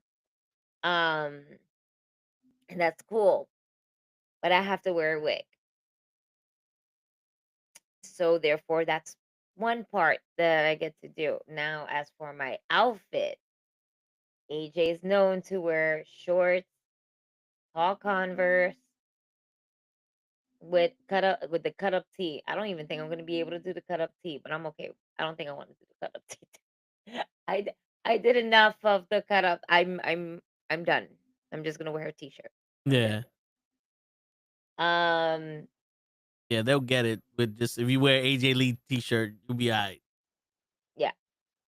Um But with that being said, I'm probably gonna wear shorts on my way over there, but probably have like the windbreakers that I had earlier today for Lita, just like over it.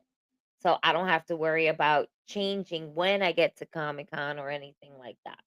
Yeah, And even when I leave, I just put the windbreakers right back on over the shorts, and just I gotta head back home, drop off things, change my outfit, then go to Queens to House of Glory, because I will definitely be in the building for House of Glory for the HeDDs versus main event. And then after that, I will be going out for drinks with my friends because it is his birthday. And then somehow I am going to take a nap and wake up on Saturday, get my child, maybe sleep a little bit more, not too much, and then go back to Comic-Con with my child. Damn. And then I have a dinner party, which I just got invited to today. And when we get off air, I have to read you this invite because I was blown away by this invite. And I'm so excited for this dinner party now tomorrow because the amount of shit I am going to be talking is going to be so fun for like my soul. And when Damn. I read you this invite later, you're gonna be like, "Oh, that sounds like yeah, that sounds like we're gonna be ripping ass all day long, all night long, I should say." Damn. Okay. All Yeah. night long. Oh, night. So you have no plans for the weekend, is what you're saying? I know, and then on Sunday, I die, but eventually I'll resurrect during the afternoon. Hopefully. A late afternoon, like 2 o'clock, Monday. 2:30, and I'll make breakfast around 3. That sounds amazing. Oh, the bodega will make me breakfast at that time. They still make breakfast at any time. Word. But yeah, They take your money anyway. oh yeah. And I'm just yawning here. I've been very good. I promised myself I would not drink any alcohol until tomorrow because I do not want to start feeling like shit. And I was around a lot of people today at Comic Con. It was very chill. The first day is always chill. Yeah. Friday is when business starts picking up. Saturday is when it's Yeah. a fucking mayhem. Yeah. That's when you gotta be prepared for that shit. I'm egg and pancakes with bacon. I don't want pancakes would be too heavy. Sometimes, like on Comic Con days, you can't go over there with a heavy stomach. You don't want to go over there with a heavy stomach because then you're gonna have to use the bathroom. We gotta think. We gotta be smart about this. Quick bacon, egg, and cheese, little cafecito. Eat that shit early. Handle your business, and then go to the con. Don't blow up the bathroom over there, folks. I went to a bathroom. It was nasty. It was women do better. Do better, ladies. There's some funky people there. Yeah, I don't like going to the bathroom in public places to begin with, Neither do I. but especially Comic Con because you be on some I gotta use the bathroom, and they ain't no. I could wait 2 hours in line to use this bathroom. By the time you got to use the bathroom, then you get online and you like fuck. You Terrible. You gotta know which bathrooms to go to. Like you gotta know which bathrooms are more or less crowded than the next. Word, because There's some spots there there's a hidden bathroom and there's only like 2 people there. I mean, the Javits Center is massive. So yeah, that's true. it's oh my god. The last thing you need to be is like pops. Get the fuck out of my way, Reggie. Where then you gonna have to pick a corner. If you and just see somebody run into the bathroom like pops, just go. Just go. Just be like, damn it, nope. Yeah, well, yeah, go Guys, ahead, play it. this looks like we gotta go somewhere else now. Nope. No. Word. Your bladder automatically will just get sucked up and your body be like, nah, we ain't doing that. Word. We'll hold it. And then when you know he's done, it's gonna take about fucking 45 minutes for that shit to clear up. Shit. And I went in bathrooms when motherfuckers nuked that shit. I was like, oh nah. I'd rather piss outside in the hallway than in this motherfucker. Word. Shit. And I seen some cool cosplays today. But I definitely wish I would have seen a pops. I would have popped for pops. Yeah. But some really cool cosplays. And I didn't really take that many pictures or anything like that. I guess with how I looked, a lot of more people actually recognize me as Lita and as it was like 2 years ago and stuff. I was like, oh shit, yeah, I'll take a picture. Sure, send it to me, tag me. And no, cool. Oh my god, my child just raised up the music really loud and she just scared the shit out of me. The Yeah, fuck speaking is of she music, listening to? Janelle over here saying he's been listening to Bad Bunny and been hooked. As you should be. You still got 4 months to learn. Word. But some of the cool cosplays that I saw, I bumped into one of my good friends, Chris Wayne. He cosplays as many wrestlers before, as Shawn Michaels, as Ziggler. He's just really dope. Today he showed up as Jeff Hardy with the face paint. That's dope. So I'm definitely gonna post that up in a few. He wasn't the one that was Jimmy Uso last year, was he? The Yeah, girl? yeah. Okay, He so was yeah, Uso. He was at one point he was Hollywood Hogan too. Um, he's done Shawn Michaels. Um, he's done a few more. I can't think of it off the top of my head, but he's amazing. So his face paint looked so spot on. Like holy shit, it came out so good. that's dope. Um, His Jimmy Uso looked fucking. I mean, Jay Uso looked fucking dope. mhm. Last year when I saw him. Yeah, yeah, yeah. And the most creative one that I've seen today, and I give props to this girl, and I feel so bad because she told me her name and I completely forgot it already. Which normally happens with me anyway. But she was Buzz Lightyear. And this Buzz Lightyear, her whole entire cosplay outfit was knitted. Okay. Like a crochet. Like a crochet. It wasn't even knitted. It was a crochet Buzz Lightyear.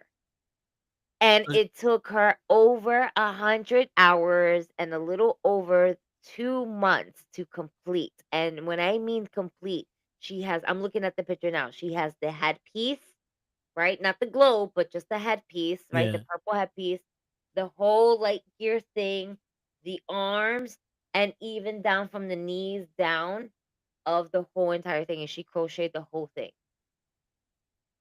You got the. with Don't the worry, thing that Grandma will says make you Lightyear Spider on Man. it in the middle of it, his buttons and everything. And I was Shit. like, holy shit. That is by far the most creative Buzz Lightyear I've seen. How long? Over 100 hours and a little over 2 months. And when you see it, you're gonna be like, holy shit, like the whole thing, dude. The whole thing. She had something here to kind of make it look like Buzz Homer? Lightyear, like Yeah. his vest thing, Yeah. 'cause he is an astronaut. So she had like put something and got the crochet on there. Shit. People are very, very fucking talented. Like I was like, oh shit. So that was Shit. pretty cool. Did you know? I saw a story because we're talking about cosplayers. That this kid, he was a Make a Wish kid, and he wanted to spend the day with the cosplayer, and the cosplayer dressed up as Jason Voorhees, and the pictures look like Jason Voorhees from the movies. Was sitting next to this kid watching TV, and the kid is all cuddled up on him, and I'm sitting there going, "This kid got some fucking balls on him," because when I was younger, just seeing that motherfucker would have spooked my ass, and he's over here like, "No, this is my friend." Like, damn. Word. I Dude, don't care who was playing him. dude, I remember at one Comic Con, it might have been like maybe 2 years ago, because that was the last Comic that I remembered. I think that was it. But like me and my kid, we were just like sitting down, we're eating, and we're sitting on the floor. And there's it was Michael Myers cosplay. And what he would do is he would walk slowly to like anybody who's eating, and he'll just stand there and like hover over. And it was so fucking creepy. And I'm just like, hi, I'm I'm just, I'm just trying to eat my food in peace. I'm just, please don't kill please don't kill me. And the best part was that this Michael Myers was doing that to people without realizing there's another Michael behind him stopping and doing the same thing directly to the back of his. Holy shit. And then next thing you know, they both looked at each other, and then they just did that, and then they kept walking. Pointing at each other like Spider-Man. Yeah, game recognized game. I'd have been like, yo, your sister's over there, bro. Go handle that. Yo, I was like, nah, this is mad creepy. And then my child at that time, she just looked up like, hi. I was like, we don't wave to serial killers, ma'am. We Yeah, don't do that. We we run. you So can't get make up and friends with run. serial And I killers. just looked at her. I was like, it's too late. It's too late. We don't fucked up. It's too late. Word. We would have been dead. Then We you would let that food get you. what all that running for what? My guy is casually walking And he catches up to you. and he catches up. What you doing all that running for? Word. Shit, for that, you might as well have fucking speed walked. Where's the dude, the exercise dude, Little Richard, Steve Richards, Little Richie. Stevie. you know Richard what I'm talking about. Simmons. Huh? Richard Simmons. Simmons. Richard Simmons. You fucking speed walk like his ass, you get away from Michael Myers. Michael Myers You look at you be said like, I ain't fucking with Stevie him. Richards. You said a whole damn wrestler. Word. I know it was somebody Richards. Shit. You That's fucking get a funny. whole Michael Myers look at you like, nah, that motherfucker weird. I'm not gonna kill him. He got enough problems. Shit. Yo. I have to post. No, I don't. I mean, I do have to post, but I have to pin up someone's request. My boy, one of my boys was like, hey, so I see that you're going to Comic Con tomorrow. I need you to go to this booth and pick this up for me. Shit. You're lucky it's your birthday, friend. Or else I would have been like, nope. Word. I don't speak English. Toledo with the sheet. You know what's so funny? Had he would have texted me earlier, I would have gotten it for him earlier because I was literally right next to Matt Cardona and Brian Myers. Hmm. I was gonna take a picture with him, but I was just like, I'm just like kind of, again, going all over the place. Yeah. Oh shit, Kofi Weaston is gonna be at Comic Con all weekend. Hey, I saw the picture he had, but I don't know who he dressed up as. I don't know off the top of my head either. He said it though. Brooke.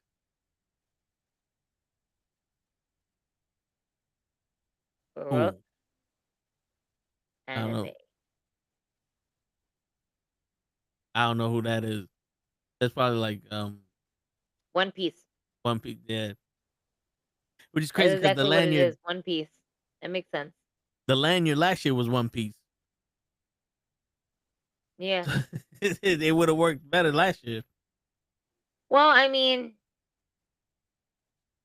I mean, every year you could go the same person. People recognize you. Oh, that's what he did. Okay, so I know. Okay, I was like, why is this picture of Homeboy's icon? And then I realized because he's not covering his face. That makes sense. Oh my god. No music. Shh. Stop. No. Why am I looking at people putting pumpkins on their heads to do a photo shoot? Why are we doing that, folks? I'm just waiting. Let me gather my shit. I was waiting for DJ because usually he come around this time, but I don't know where he at. But you want to start doing the predictions? Well, we only got 1, 2, 3, 4, 5 matches for Crown Jewel. I guess we can wait. Wait, when's AEW? Next Saturday, the 18th. I looked it up because I was gonna be like, usually they got this shit at the same time, and it's always last minute. We do the AEW shit. Right, exactly. I was slightly confused right now. Yeah, I guess we can start. I don't even know what matches. Like I'm not even Yeah. gonna be around to watch these matches. Wait, is this like 8 o'clock in the morning type shit? Yep. Oh, Saturday, wait, 8 o'clock in the morning. 8 o'clock tomorrow morning? No, Saturday. Yes. Saturday. I mean, I might watch it because I do have to be up by 8:30 to go get my child. And she decides to blast the music up. So BRB, y'all. All right. But for everybody watching, the matches so far right now are Rhea Ripley and Io Sky versus Asuka and Kairi Sane. Roman Reigns versus Bronson Reed in the Australian Street Fight. John Cena versus AJ Styles. The Crown Jewel Championship match. Tiffany Stratton versus Stephanie McCoy. And another Crown Jewel Championship match. Cody Rhodes versus Seth Rollins. There might be another match announced on SmackDown. We don't know. But right now, the show, you still with us? Yeah, you can take that as a yes. So you remember on Monday where I told you there ain't no SmackDown matches on the PLEs? I remember. So we got 1, 2, 3, 4, 5 matches. We got 1, 2 Raw matches, 3, and then we have 2 inner promotional matches, and then John Cena versus AJ Styles.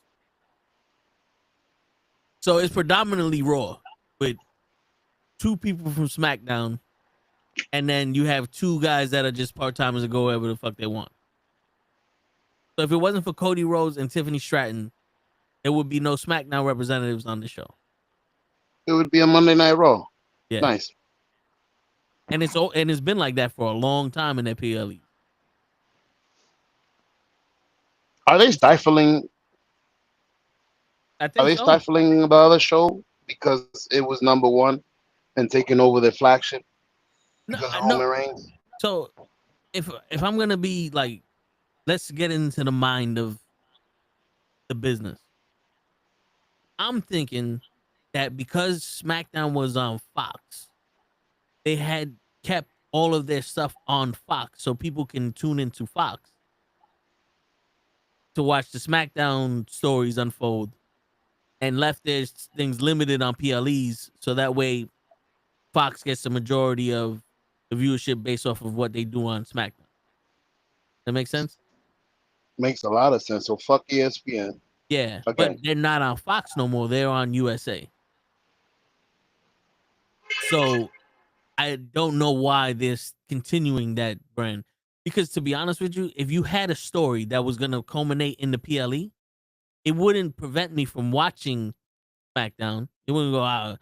But if you had, like, SmackDown was a good show to watch, and then you had, at Crown Jewel, these guys are going to go at it, and it's going to end shit, I'll watch the next SmackDown and be like, oh, what's happening now? Because when you keep everything on SmackDown, it kind of feels like it's not important.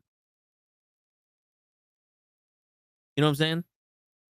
It's kind of like WrestleMania is 2 days, Saturday and Sunday, but then they have WrestleMania matches on SmackDown with the Andre the Giant fucking Memorial Battle Royals on SmackDown, the fucking the SmackDown Tag Team Championship matches on SmackDown. Like, this is a WrestleMania match, but it's on SmackDown. Like, nah, that's not WrestleMania. This is a SmackDown match. This shit ain't important. You know? Yeah. I understand. Joe, would you ever be interested in going to a Comic-Con? I would love that. I would love, honestly, I would love going to Comic-Con. I would love dressing up. It's all in my, like, that's all in my range. I love Halloween. I love dressing up, so I would love that. Who would you dress up as? Coco Beware. Yeah, I no, would it's have funny. the yellow pants. That's who I was gonna suggest. You get the little fake, bird. Just Yeah, blonde hair. Yo, yeah, remember those birds that you buy them like at fucking Walgreens or some shit like that? You press a button and you make them talk. We'll get him yeah. one of Mm, those. you We'll put know? him on his shoulder. Word. Super glue that shit to his vest or something. Yo, and not for nothing, show. I thought about if I was gonna do a wrestler, I would have been Taz, like with the black suit and the arm shit, and just stand there. Fire. Towel on the neck. Yep, that's it. We get Kenny to be Kane because he's tall. Oh wow. I'm down. Hey, fuck it. Let's do it. That'll be dope. Shit. Hey man, I, there's always next year. I gotta find some big yellow, well, white boots, long white boots, wrestling boots. Yeah. Word. I mean, that's the beautiful thing about Comic-Con. No one is looking at your fit going, yo, bro, you fucked up. You can have the Vegas shit and people will recognize it. Like, I had just the Blue Lantern core on my blue shirt and people recognize me as the Blue Lantern. Okay. You know what I'm You saying? So, don't because gotta it's go all, all out. yeah, you can if you want. And people will love that shit. You'll be better than people who get paid to be doing that. Because there's some girls that their cosplay is better than the models that are outside of the fucking booth. Ah, And it's like, damn, how much did you spend on this shit? Oh, I made this. Like, from what? From crochet, Gigi said. Yeah, I'm like they got crocheting. vibranium shit on them or something. Fucking creative ass Word, people. You will word. find the most creative people at Comic Con. Like on the most realist shit, you will find the most creative individuals at Comic Con. Not only at Artist Alley, but for all the cosplayers. And there's cosplayers that obviously do the wrestling, anime, cartoons, pop culture. I saw earlier today someone did Bob. And I don't mean Minion Bob. I mean Bob from the Beetlejuice movie with the little shrunken head Oh and the shit, yellow Oh, outfit. shit. And his girl was the green girl. Remember in the original movie where there's a green girl sitting next to Beetlejuice and he's looking at her legs or some shit like that. It might have even been at the beginning, but she was all green with red hair. Yeah, That was the cosplay too. So that was their couple cosplay. And I was like, that is so fucking good. I love it. Really fucking cool cosplays from a lot of people. And there's just so many people that like there's kids that literally turn into a transformer. yeah, I've seen that one. You know, like that's so creative. Yeah, You'll see nothing but creative heads at Comic Con, and it kind of like inspires you a little bit. You know, and then you also see the ones that are just you shouldn't be wearing that. But they still go out and people still get a good laugh at it. And yeah. not in a malicious way, but just like, okay, that's what And you did. there are Heard. huge signs that say cosplay is not an invitation for sexual harassment. So because there are girls wearing very suggestive shit. Oh And yeah. I've seen like a ton of dudes taking pictures with the girl while she's walking, and I'm like, this is high school all over again. Because I went to high school that only had like 7 girls, so you knew where there was a girl at because there was a bunch of guys next to him. I'm like, you know what? I appreciate that you did that, but damn, it sucks to be you with all these guys following your ass up and down this fucking escalator. You'll probably get more of that over the weekend. Yeah, Bro, that's what I was definitely gonna on a say. Saturday. Earlier today. Yeah, on a Saturday you get that. Because Bro, they used to that though. that's the day. What's going on, Matt? What you said, Joe? They used They to? used to all that being chasing around with like being bothered. Women always being bothered. You said that she was Well, being chased around by like 100 dudes. I'm like, that's no, normal. I mean on the level of they're all taking pictures. Like Oh, okay, it's a that's different when you're walking around and somebody's catcalling you, and then you're walking around in a thong or in some like bathing suit with high boots on, portraying a character from anime, and dudes are running at you with professional cameras and their cell phones recording you walk down the thing. Got you. You know that is uncomfortable for everybody in the area. I can only imagine how that is, unless she's the type of person that wants that attention and just sitting there modeling for people. That's cool, but then there's just some people's like, I didn't expect this shit to happen. Smith was crazy. Yeah, that was the school we went to. Oh, I was like, Yeah, who's Smith? yeah, Alfred E. Smith. I'm telling you, you saw a big crowd because there was either a girl there or a fight there. Those are the only 2 reasons you saw that big ass crowd.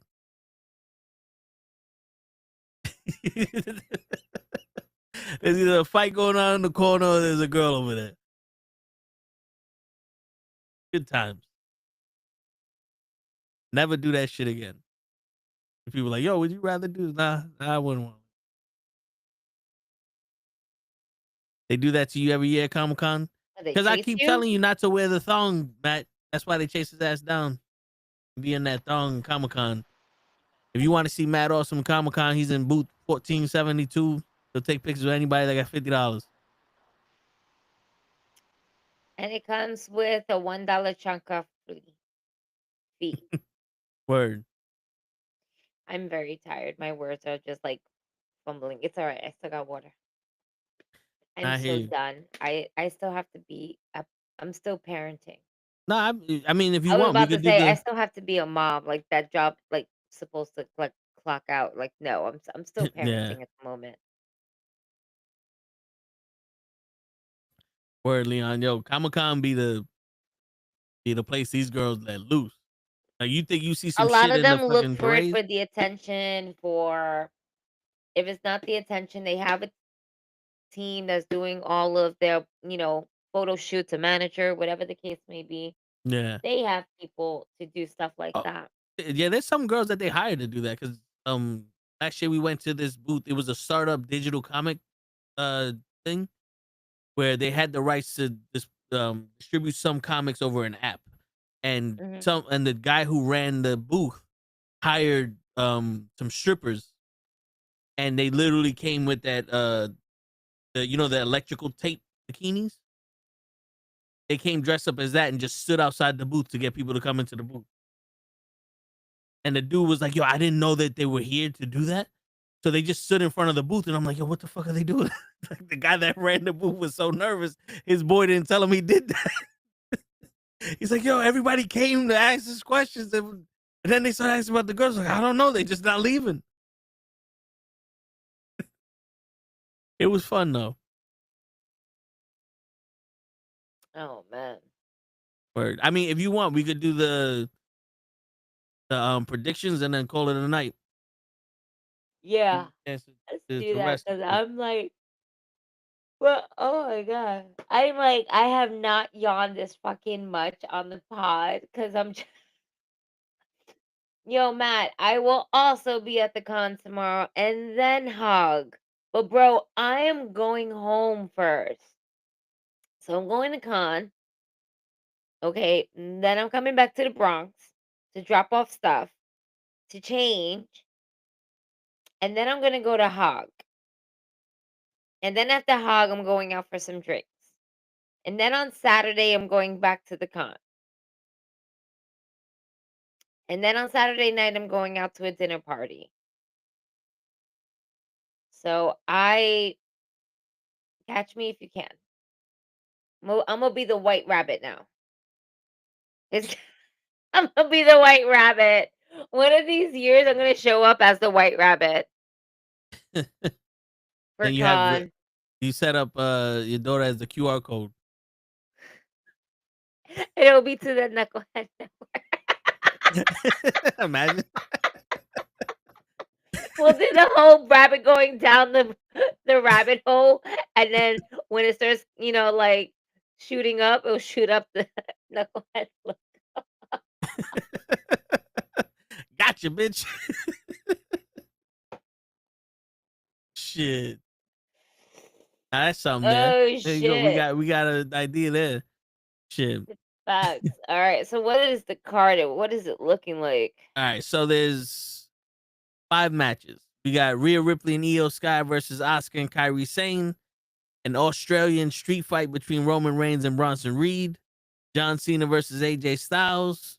The 2 Crown Jewel Championship matches with Cody Rhodes versus Seth Rollins and Tiffany Stratton versus Stephanie McCool. So we can start off with Rhea Ripley and Io Sky versus Asuka and Kairi Sane. Do we see? Well, I mean, they're in Australia. I low-key feel like they might give this W to Rhea because of that. Or this could be the part where I like to say the curse of the homecoming. You know what I mean? Yeah. Like, how many times have we seen wrestlers go back to their hometown only to lose? Then Oh, what's going shit. on, Ray? He heard we were doing the predictions Ray, and said I need look! to come in here. Uh-oh. I got mine. Yours looks a little dark at the top. Her red is more red than you, Ray. Well, hers is freshly done. Mine is already. Listen. It's fading a bit. Listen, not everyone can have this Lita beautiful red hair and wear it lovely, okay?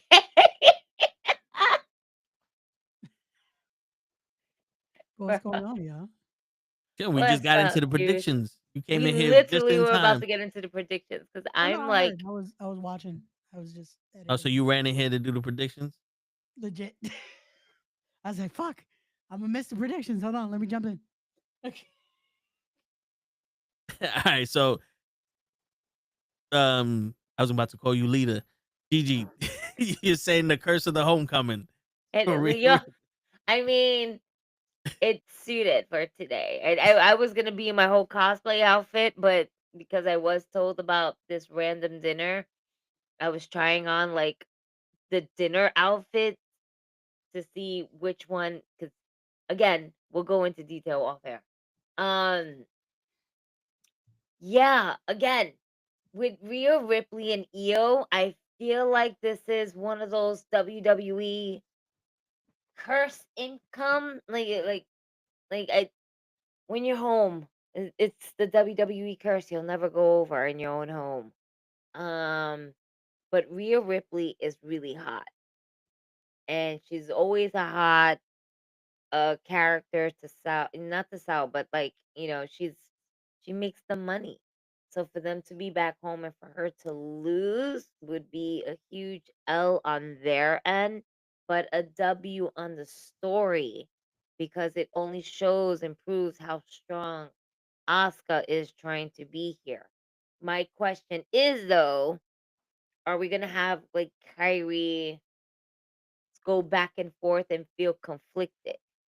Not Kyrie, Io. Sorry. Because Kyrie is gonna do anything that Asuka says. Yeah, I'm thinking that they might do the whole push Rhea into Io and Io loses, and then they blame each other for losing deal. Because I'm still convinced that they're gonna have the Kabuki Warriors with EO on their side at War Games. The fuck you said, Show? I said, who the fuck is that at the bottom? With the white shirt and the red hair? Yeah, I left for 2 seconds, man. You replaced me? That's S.A. Rios. Oh. Shit, if I started a bandana on me, I could just fucking do it. Listen, all I'm gonna say is I got recognized as Lita within the first hour that within the first half an hour that I was there, and I felt really cool. I was like, "Can I take a picture with you?"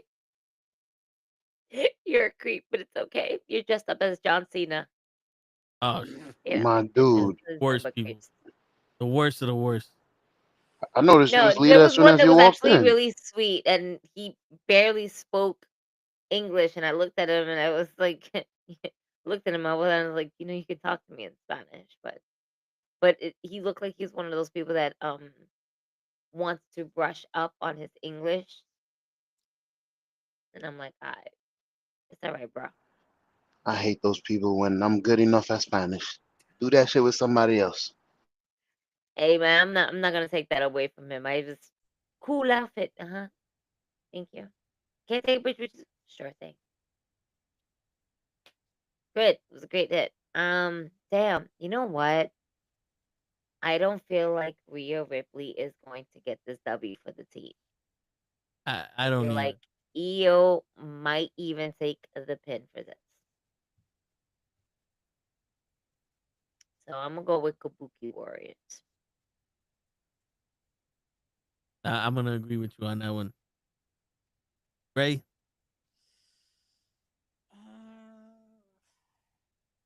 I feel like Kyrie's taking a pin in this. I think it's gonna be the accident again of she messes up for her team, and that just makes Asuka snap even more.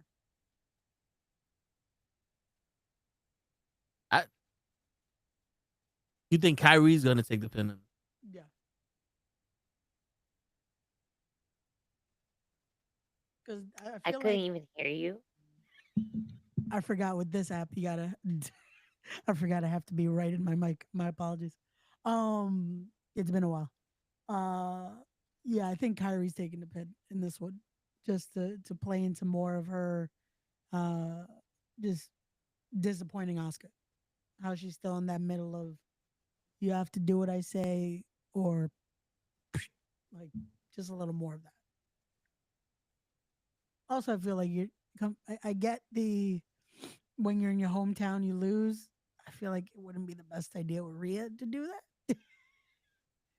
Like the pop she's gonna get just tomorrow alone. Watch on their kickoff show. That's probably at like 10 a.m. tomorrow. Like that pop is gonna be insane from that crowd.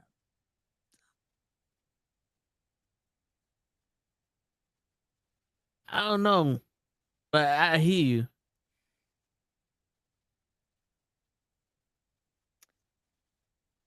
Well, let's see what happens. Joe left. He should have his headphone in still. But he decides to leave at a time like this.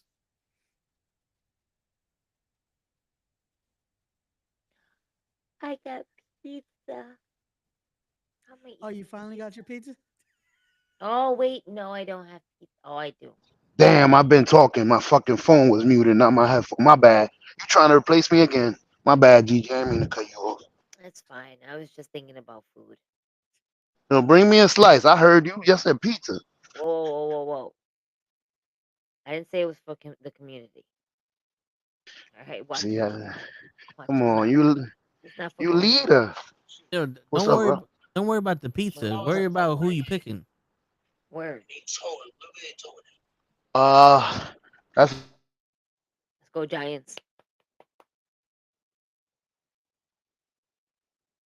Yeah, there's 2 minutes left.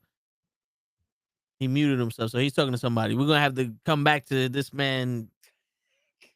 I've never seen somebody run to a conversation when somebody asks him a question so fast. But anyway, the Australian street fight Not to be confused with the African drum match.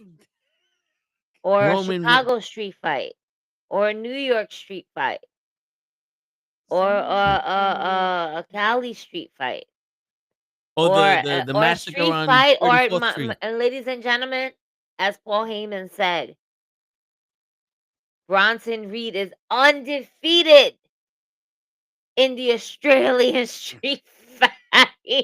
Yeah, because he went to a draw with Seth Rollins in a regular street fight, but the Australian one's different. The kangaroos over there, they hit harder. When he said that, I can't. I was just like, bro. When has there been an Australian street fight on WWE TV? Nah, he just meant he was fighting in the street. That's why I was like, he's undefeated. There's been an African drum match. He never lost in street fight. Yeah. All right, so we'll the show go first. Who's winning the tag team match, and then who's winning Bronson Reed versus Roman Reigns? I think honestly, if WWE was smart, I would make Roman Reigns put Bronson Reed over. If you're not gonna be around, then you might as well at least make another star for us. Who was the first match? Rhea Ripley and Io Sky versus Asuka and Kairi Sane. Ooh, that sounds nice because that there's gonna be somebody else not in that match that should be joining in and doing something. Who's the third person that's been fighting with Io and them? Well, not with Io, with Asuka's fighting. With Asuka. There's somebody beefing with Asuka. It's a third person. She's not in this match. Is it Io? Io's in the match. Okay, what about Kairi Sane? She's in the match too? Yeah. Okay, So- one more time, show. This is a tag team match. The Kabuki Warriors, that is Asuka and Kairi, will go up against Io Sky and Rhea Ripley. Okay, I wanted to get it right. So Io Sky is gonna turn on Rhea. That's why I'm just saying she's coming back home. I was just trying to bring her to the team. My bad. I know there's a third person there. My apologies. There's 4 people there. No. But the third person is a mystery. We don't know who the third person is. We just know the first, second, and fourth. Those 3 girls always been together. That's what I meant to say. So there's a third person in that team. Show, I get you. Yeah, I get you, Show. I completely understand where your thought process is taking you. It's just in reality, this is a tag team match between the only 4 women that's in this storyline.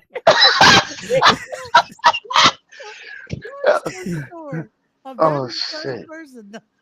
Listen, turn on the light. Mystery third person out of 4. Math is not his strongest suit. Okay? It's not. Spelling either. Well, shit. So with that being said, are you picking the Kabuki Warriors, Asuka and Kairi Sane with this third person? I am picking the Kabuki Warriors because I'm picking Io Sky to turn on Rhea and join the group. That's what I was trying to say. All right. And you still don't get it. No, I get it. You want Bronson Reed to beat Roman? Yes. All right. He needs to be put over. Roman Reigns doesn't have to. He don't need to look strong no more. He doesn't wrestle. Family. Word. Family. All right. Yeah, I needed that laugh. Yeah, My now that bad. we got that math out of the way. Steiner math.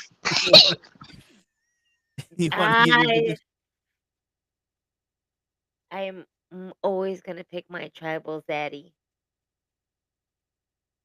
The one. The OTC.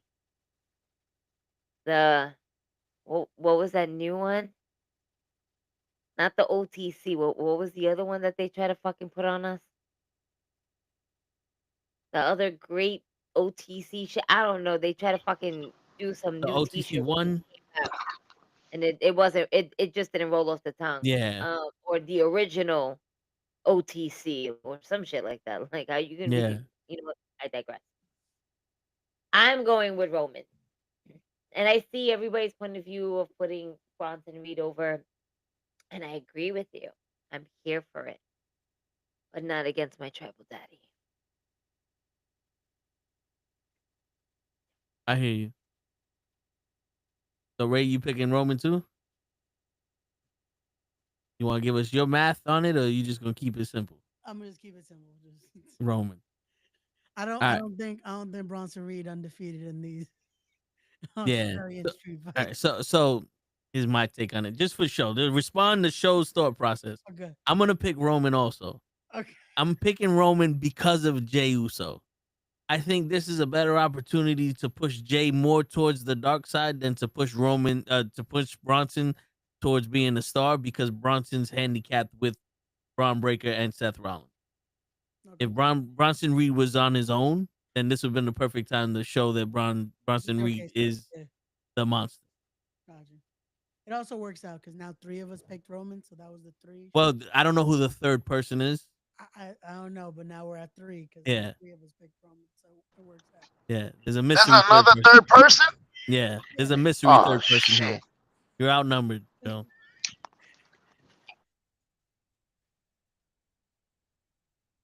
So the Giants beat the Eagles.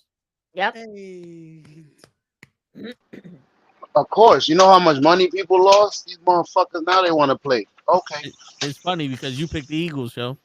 I know, and I put money on it. Every I, time I put money on it, they win. They're gonna win the Super Bowl if I keep putting money on the fucking Giants. Yo, you know something, Joe? I'm gonna wait until Wednesday to tell you this, but I told you. Anyway, the next match is John Cena versus AJ Styles. Come on, you know Ray gonna pick his childhood hero. I'll go first. I'll pick. That's crazy. This is the last match. No, No, his one more. last match is in December. Yeah. Okay. He has two more appearances and then one more match. Not you. So you think he's on a mission to put people over? He don't need to put AJ Styles over. Okay, so John Cena with a beautiful match. Make him look good, please. That's probably what Triple H is gonna tell him. Okay. I kind of got an idea in my head, but go ahead, Gigi. I am gonna have to go with John Cena, and it's only because Brock Lesnar made this nigga look like a bitch in the last one, so somebody needs to come and save John Cena to make him look like the hero that he portrays to be. Because I would really want AJ Styles to win this, but they already fucked that up when they decided, Brock, remember that time that you just took John Cena to Suplex City? We're gonna need you to do that again, but Yeah, times F5. 10. We need you to play Twister again. For all Yep. these F5s. And that is the only reason why I'm choosing John Cena, because the way he got tossed like a rag doll by Brock Lesnar at the last PLE, no sir, or whatever it was on ESPN. I know it wasn't a PLE, but WrestlePalooza. yeah, that shit. I can't even call that a PLE. Yeah. Hell no. That shit Even was even if house they, show. well, maybe it's not a PLE. Maybe it was just like one of those things. But don't ever make that into a PLE like that. Like for real, for real. Like, don't keep this shit. We don't need it. That's a lot of negativity we don't need in our life. But if that's the case, bring back Great Balls of Fire. At least At that least we was. can say the word Out of balls. all the pay-per-views, bring back Balls. And at least we can have fun talking about balls. Word. Big balls. Little balls. Balls. I had Balls Mahoney. Balls Mahoney. So you're picking John Cena, Ray? Oh, what gave that away? I'm just throwing it out there. I heard he was going for AJ, but you know what? Yeah. Whatever. Nah, yeah, I definitely am going for John in this one. Like I said on Monday, at this point, AJ will get his Eat like yourself, show. AJ will get his swan song next year. Like this one is one last match. AJ's having a Jay Quan song. His swan song Oh, next year. I was about to say, don't do that shit to AJ. Don't give him no rapping to make. I don't know what AJ gonna do anymore because the video they put on Monday, I was like, wait, but we saw AJ versus Cena already. Because the way they built it, it was like, what if AJ and Cena would? I was like, wait, we saw that. Yeah, Like, TNA footage. I was like, are we saying like that AJ Styles or just AJ in general? Because I was like, it's a career-ending match for both of them. I was like, wait a second. I was like, okay, it's cool to see TNA footage, but it's like, wait, They got to use it somehow. Hey, it's at a point where again, any day now Like, you get the confirmation WWE has purchased TNA, but yeah, it's WWE's way of saying this is the beginning of AJ Styles' retirement tour. Yeah. Towards the ending of John Cena's retirement tour. Like, hey, we're just gonna start kind of like up. leave this one over because he wants to quit probably sooner than Royal Rumble. I mean, we're not Royal Rumble. Sorry, like Survivor Series or whatever December brings next year. Who knows? So, ready for this? All right, now I'm gonna look like Dalcine because I'm gonna stretch. This is where I'm getting at, Ray, and this is for you and Gigi. Gigi's gonna enjoy this one also. The match is gonna be a no contest because the Judgment Day is going to interfere. John Cena is gonna help AJ Styles, and we're eventually gonna get either AJ Styles and John Cena versus the Judgment Day for the tag team championships. Or maybe John Cena's last match is going to be against Dominic Mysterio for the Intercontinental Championship. That's where I'm seeing this shit going right now. I wish that was true, but they already announced John Cena's last opponent.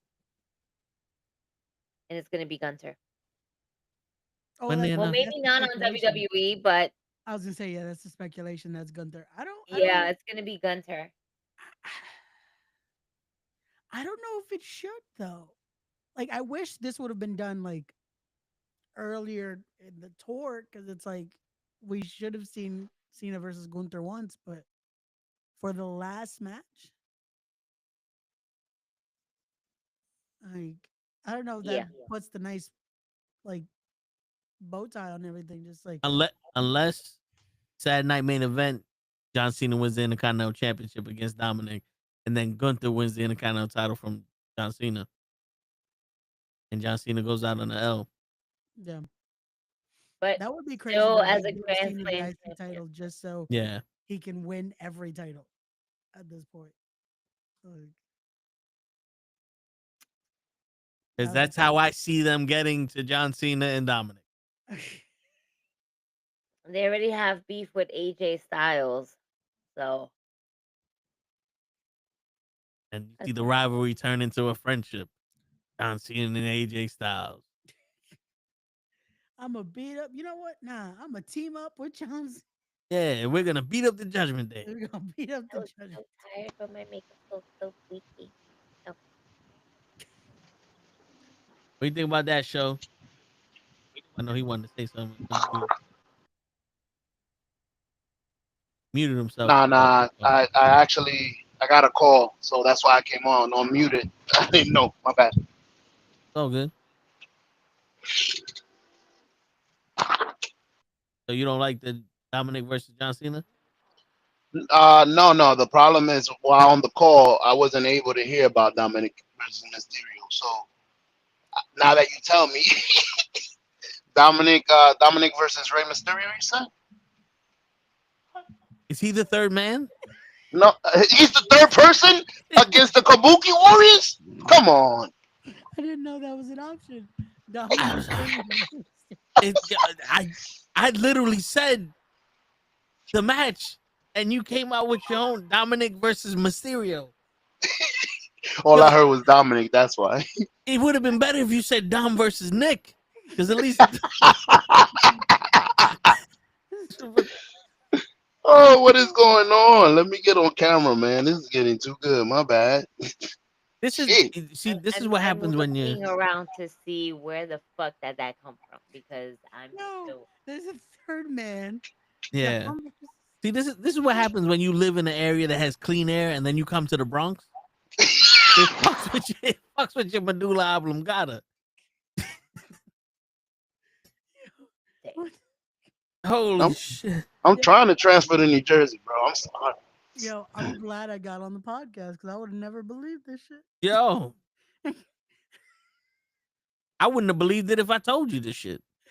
Holy shit. So So, I said mhm, that the Judgment Day was gonna ruin the match between John Cena and AJ Styles, mhm. and eventually we're gonna get to Dominic Mysterio versus John Cena for the Intercontinental Championship, and John Cena's gonna win the Intercontinental Championship versus Dominic. And Ray must be blistered, like pure joy over Yeah, this. his face turned just as red as his hair. That's right. 'Cause you John see his Cena's cheeks was champion. hurting. Yeah, he was smiling. He's like, John Cena gets to win again. Does that add to the title reign? The Intercontinental title? Yeah, that's the only title he ain't never won. Him and Sheamus, right? Never Intercontinental champion. Yep. Is that a good thing when you're too big to actually win the Intercontinental? Like, I've never won it. I'm too good for that. I always was chasing for the heavyweight. It's a good thing for your pockets. I mean, John Cena made enough money that he didn't need the Intercontinental title. Hogan made a lot of money. He didn't need the Intercontinental title. But those are the type of stars you put in when you want to build that title up. Well, in the beginning of their career, you they talking just about never back in got the to it. day. You talking about back in the day when the title meant something. Mm-hmm. Yeah, but not now.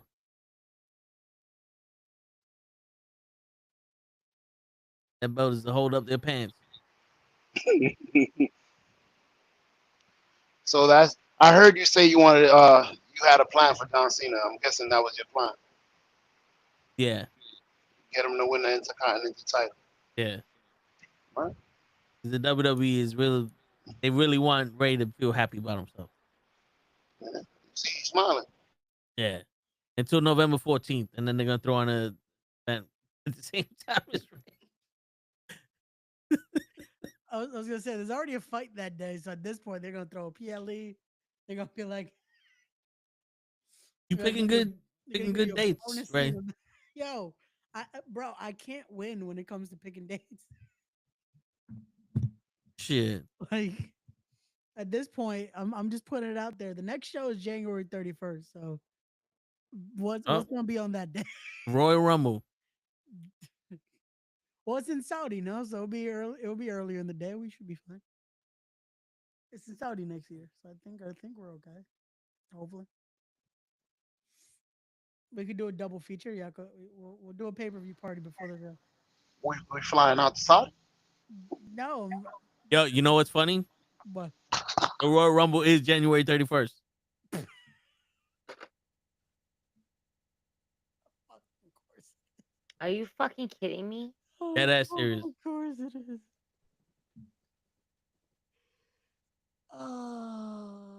These assholes said, "Well, they say they wanted it in January. Here's January." Saturday, January 31st.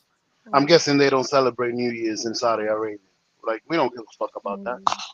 January Oh 31st is right, knowing. it is in Saudi. Yeah. Yeah, that's what I'm saying. We're fine, but it's just like I could have sworn it was the 24th, but okay, fuck it. Yeah, This is the face of most wrestling fans when they hear that there's a WWE event in Saudi. Yeah. well,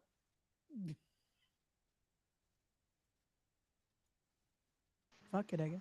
But then we Jewish show. don't. But then we don't do nothing to boycott it. There should be a day where we say we all America says we're not gonna watch WWE today. Well, hold on. You Man, gotta remember, America show. can't even come to a concise fucking agreement that Bad Bunny is actually pretty good for the Super Bowl. Damn. Well, Bad Bunny's American. He's American. Can't even agree on that. They can't even agree with Can't that. even agree on that part. Yeah. That part. It's funny because As if one of he the was the only Puerto Rican or Latin American star. some of the to- biggest music in America throughout the generations have been other languages. Fucking la la la la la mama. Like that's not in English. No, the funniest thing about that, Like that's not in English. bro, all the artists that like recently have performed the last few years that have been like superstars in the Super Bowl haven't been Americans. Like, it's been a Canadian, it's been someone from Barbados, not to name who it is, but it's just like there's been other UK? artists, UK and but Canadian, and then a LA. actual American. Nah, because he's gonna sing it in Spanish. I don't get Yo, it. ain't nobody had no problem with Shakira and Shakira singing in Spanish and J-Lo shaking her ass. Shakira was doing the performance with Bad Bunny. Nobody said anything about Bad Bunny then because they didn't believe that Bad Bunny would be able to go ahead and do something so phenomenal like a halftime show for the Super Bowl. And That that's was when Bad Bunny was just doing trap music too. Now his whole like genre has And- changed. I So- think they mad because Wrecking Ball didn't want to do the Super Bowl because it was free.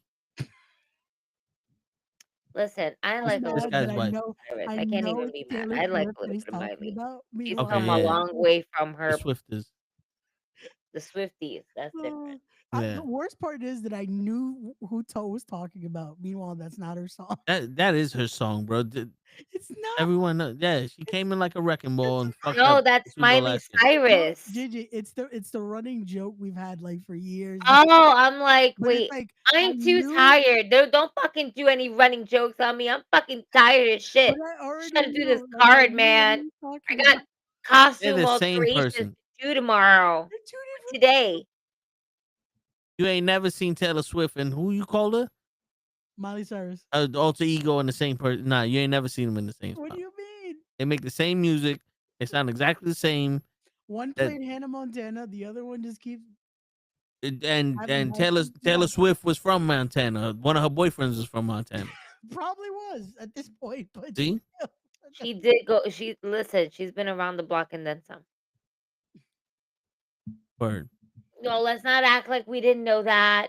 No, All there's right, No, I'm yeah, about to every say, every like, single let's not act song that like she my made was husband about hasn't one of been her around the boyfriends. block. records about it. She got like 24 records, and each one of them is about breaking up with her Nice. boyfriend. Yep. That's why they sell so well. Word, Wait until the divorce happens with the next name. You know what? word. don't- Then she's gonna really be a wrecking ball. No, like, we're moving forward. Yes. Now, speaking of Saudi, the Crown Jewel Championship match: Oh, we're Tiffany getting big Stratton bucks versus Stephanie Nivacore.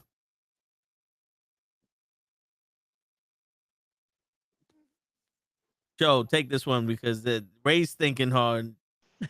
I want La Primera because she's hot since she won the title. There's no point to just flip her off like they did with Jade. Give her a fucking title run for a month. You know what's funny? Yeah. He actually knew who she was. Yeah. There's no third person. He didn't guess none. He just went straight to the point. She's fucking champion. sexy. Let her win. She's hot. Keep it moving. That's so right. he's paying attention to her. That's right. I'm glad he paid attention to the question. Yeah, There he's not wasn't- paying attention to the wasn't third any person, other Miley option. Cyrus or Judgment Day. You know what? Just for that, I'm gonna agree with Show. Stephanie McCord is winning this one. We're going Gigi? straight to the point. I'm here for Stephanie. All right. Y'all ready? La Y'all ready? Primera. Y'all ready Yeah. for this? We got Yeah. the one, and then we have La Primera. Yes. Yeah, you gotta flip the finger a little bit. The ones is like this. The ones the are like Primera's this, and La Primera's this way. Don't You- get you- it confused, folks. You ready for this? Okay. Tiffany Stratton's wife. I don't know if y'all knew this. She don't sing, and she ain't gonna be in the halftime show. But I think the WWE's gonna do that little. Yeah, she's the hottest one, but look at Tiffany over here, and she gonna win for some reason. They going Brock Lesnar, huh? And I'm not saying Tiffany Stratton can't wrestle at all. I think she's fucking just as good as Stephanie McCoy. But because she's on SmackDown, her fucking steam has cooled off. She's not as hot as she was when she was on NXT, or if she would have been on Raw. But I think that they're gonna throw this shit to Tiffany. It's just me. I don't know. Have no faith in the WWE when they handle my people. So that's just me. I hope I'm wrong, but matter of fact, I don't even hope I'm wrong because both of these girls deserve to be held up in a higher tier than the other women. They're both good wrestlers. It's not like we got a bullshit wrestler versus Stephanie McCoy. You know what I'm saying? This to me is gonna be match of the night. I can see why you feel that way. They did it to Damian Priest. He put a Puerto Rican flag on his leg, and then they. Yeah.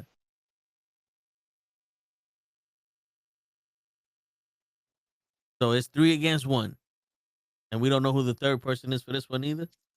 We still don't know, but 3-on-1 on that one. And then the last match of the night. Priest. There you go. The last match of the night, which I have a feeling they might make another match tomorrow. What do you think? Probably because it feels like it's a short card, but yeah. But it's Cody Rhodes versus Seth Rollins.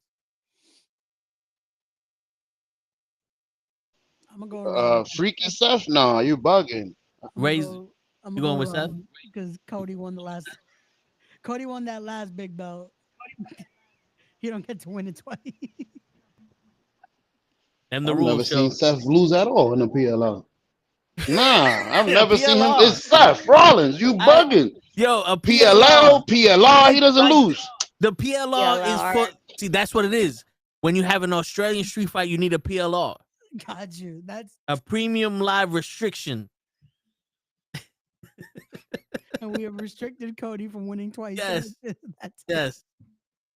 There you go. PLR. All right. Remember that shit, you know. You write that shit in your homework. That's right. PLR. Public service announcement. Who you got? Copywriting that shit. That's ours. Word. With the street match. See, if they had a street match, it'd be different.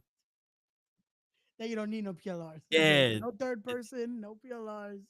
Yeah, straight out street kangaroos and minivans.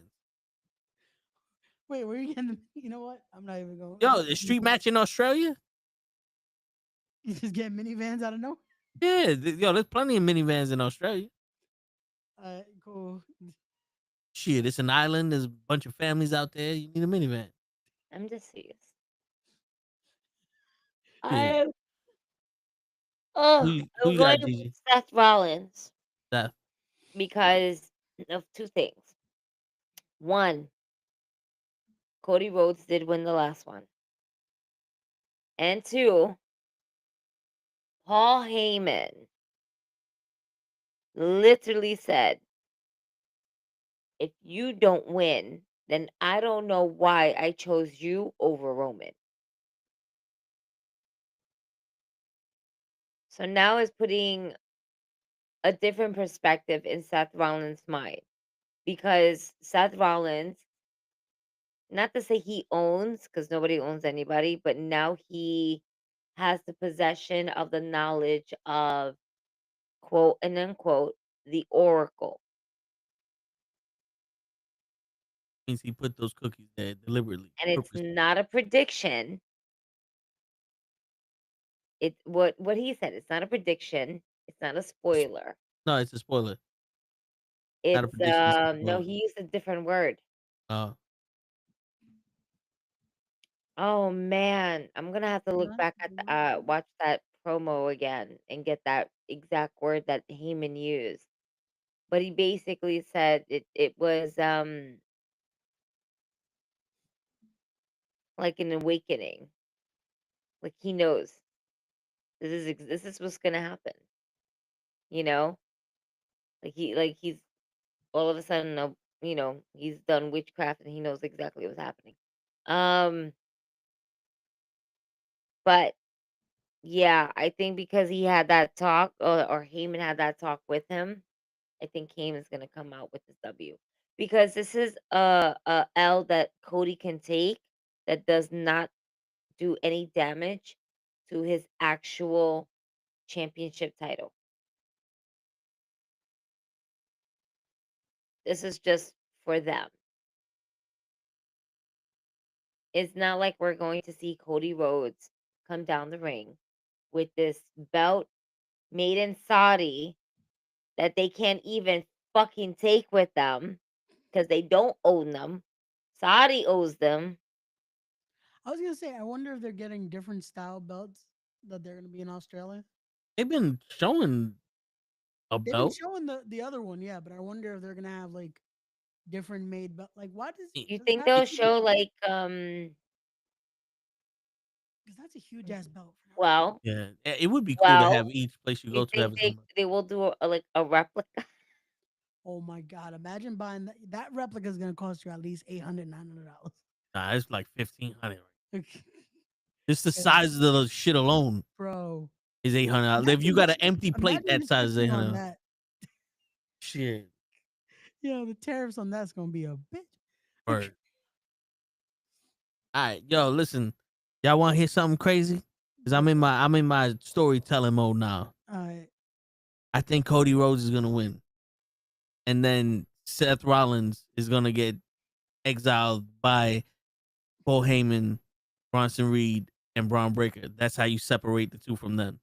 And then you have Seth Rollins go crazy because he's already showing signs that he's going he's obsessed with Cody. Cody, yeah. Him and Becky do some crazy shit, and then we wound up having Cody Rhodes versus Roman Reigns versus Seth Rollins, or Cody Rhodes versus CM Punk versus Seth Rollins at WrestleMania for some shit.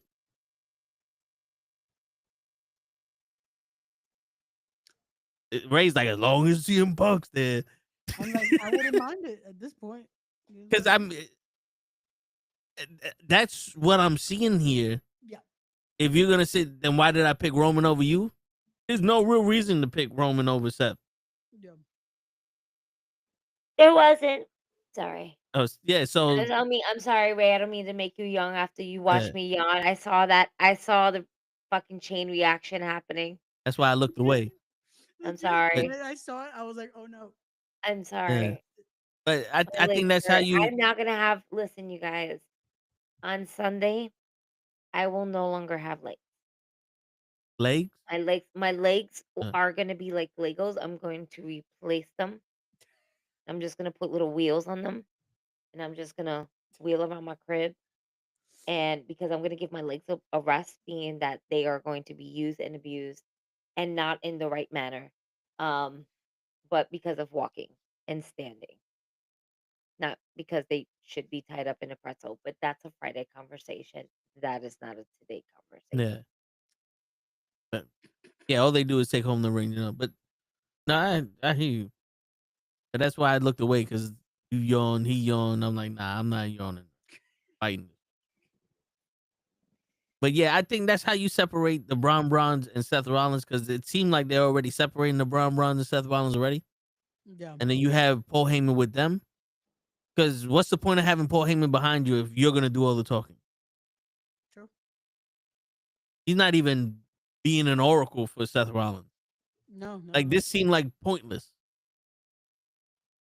When Paul Well, Heyman see, wasn't there for the 2 weeks, there was nothing missing.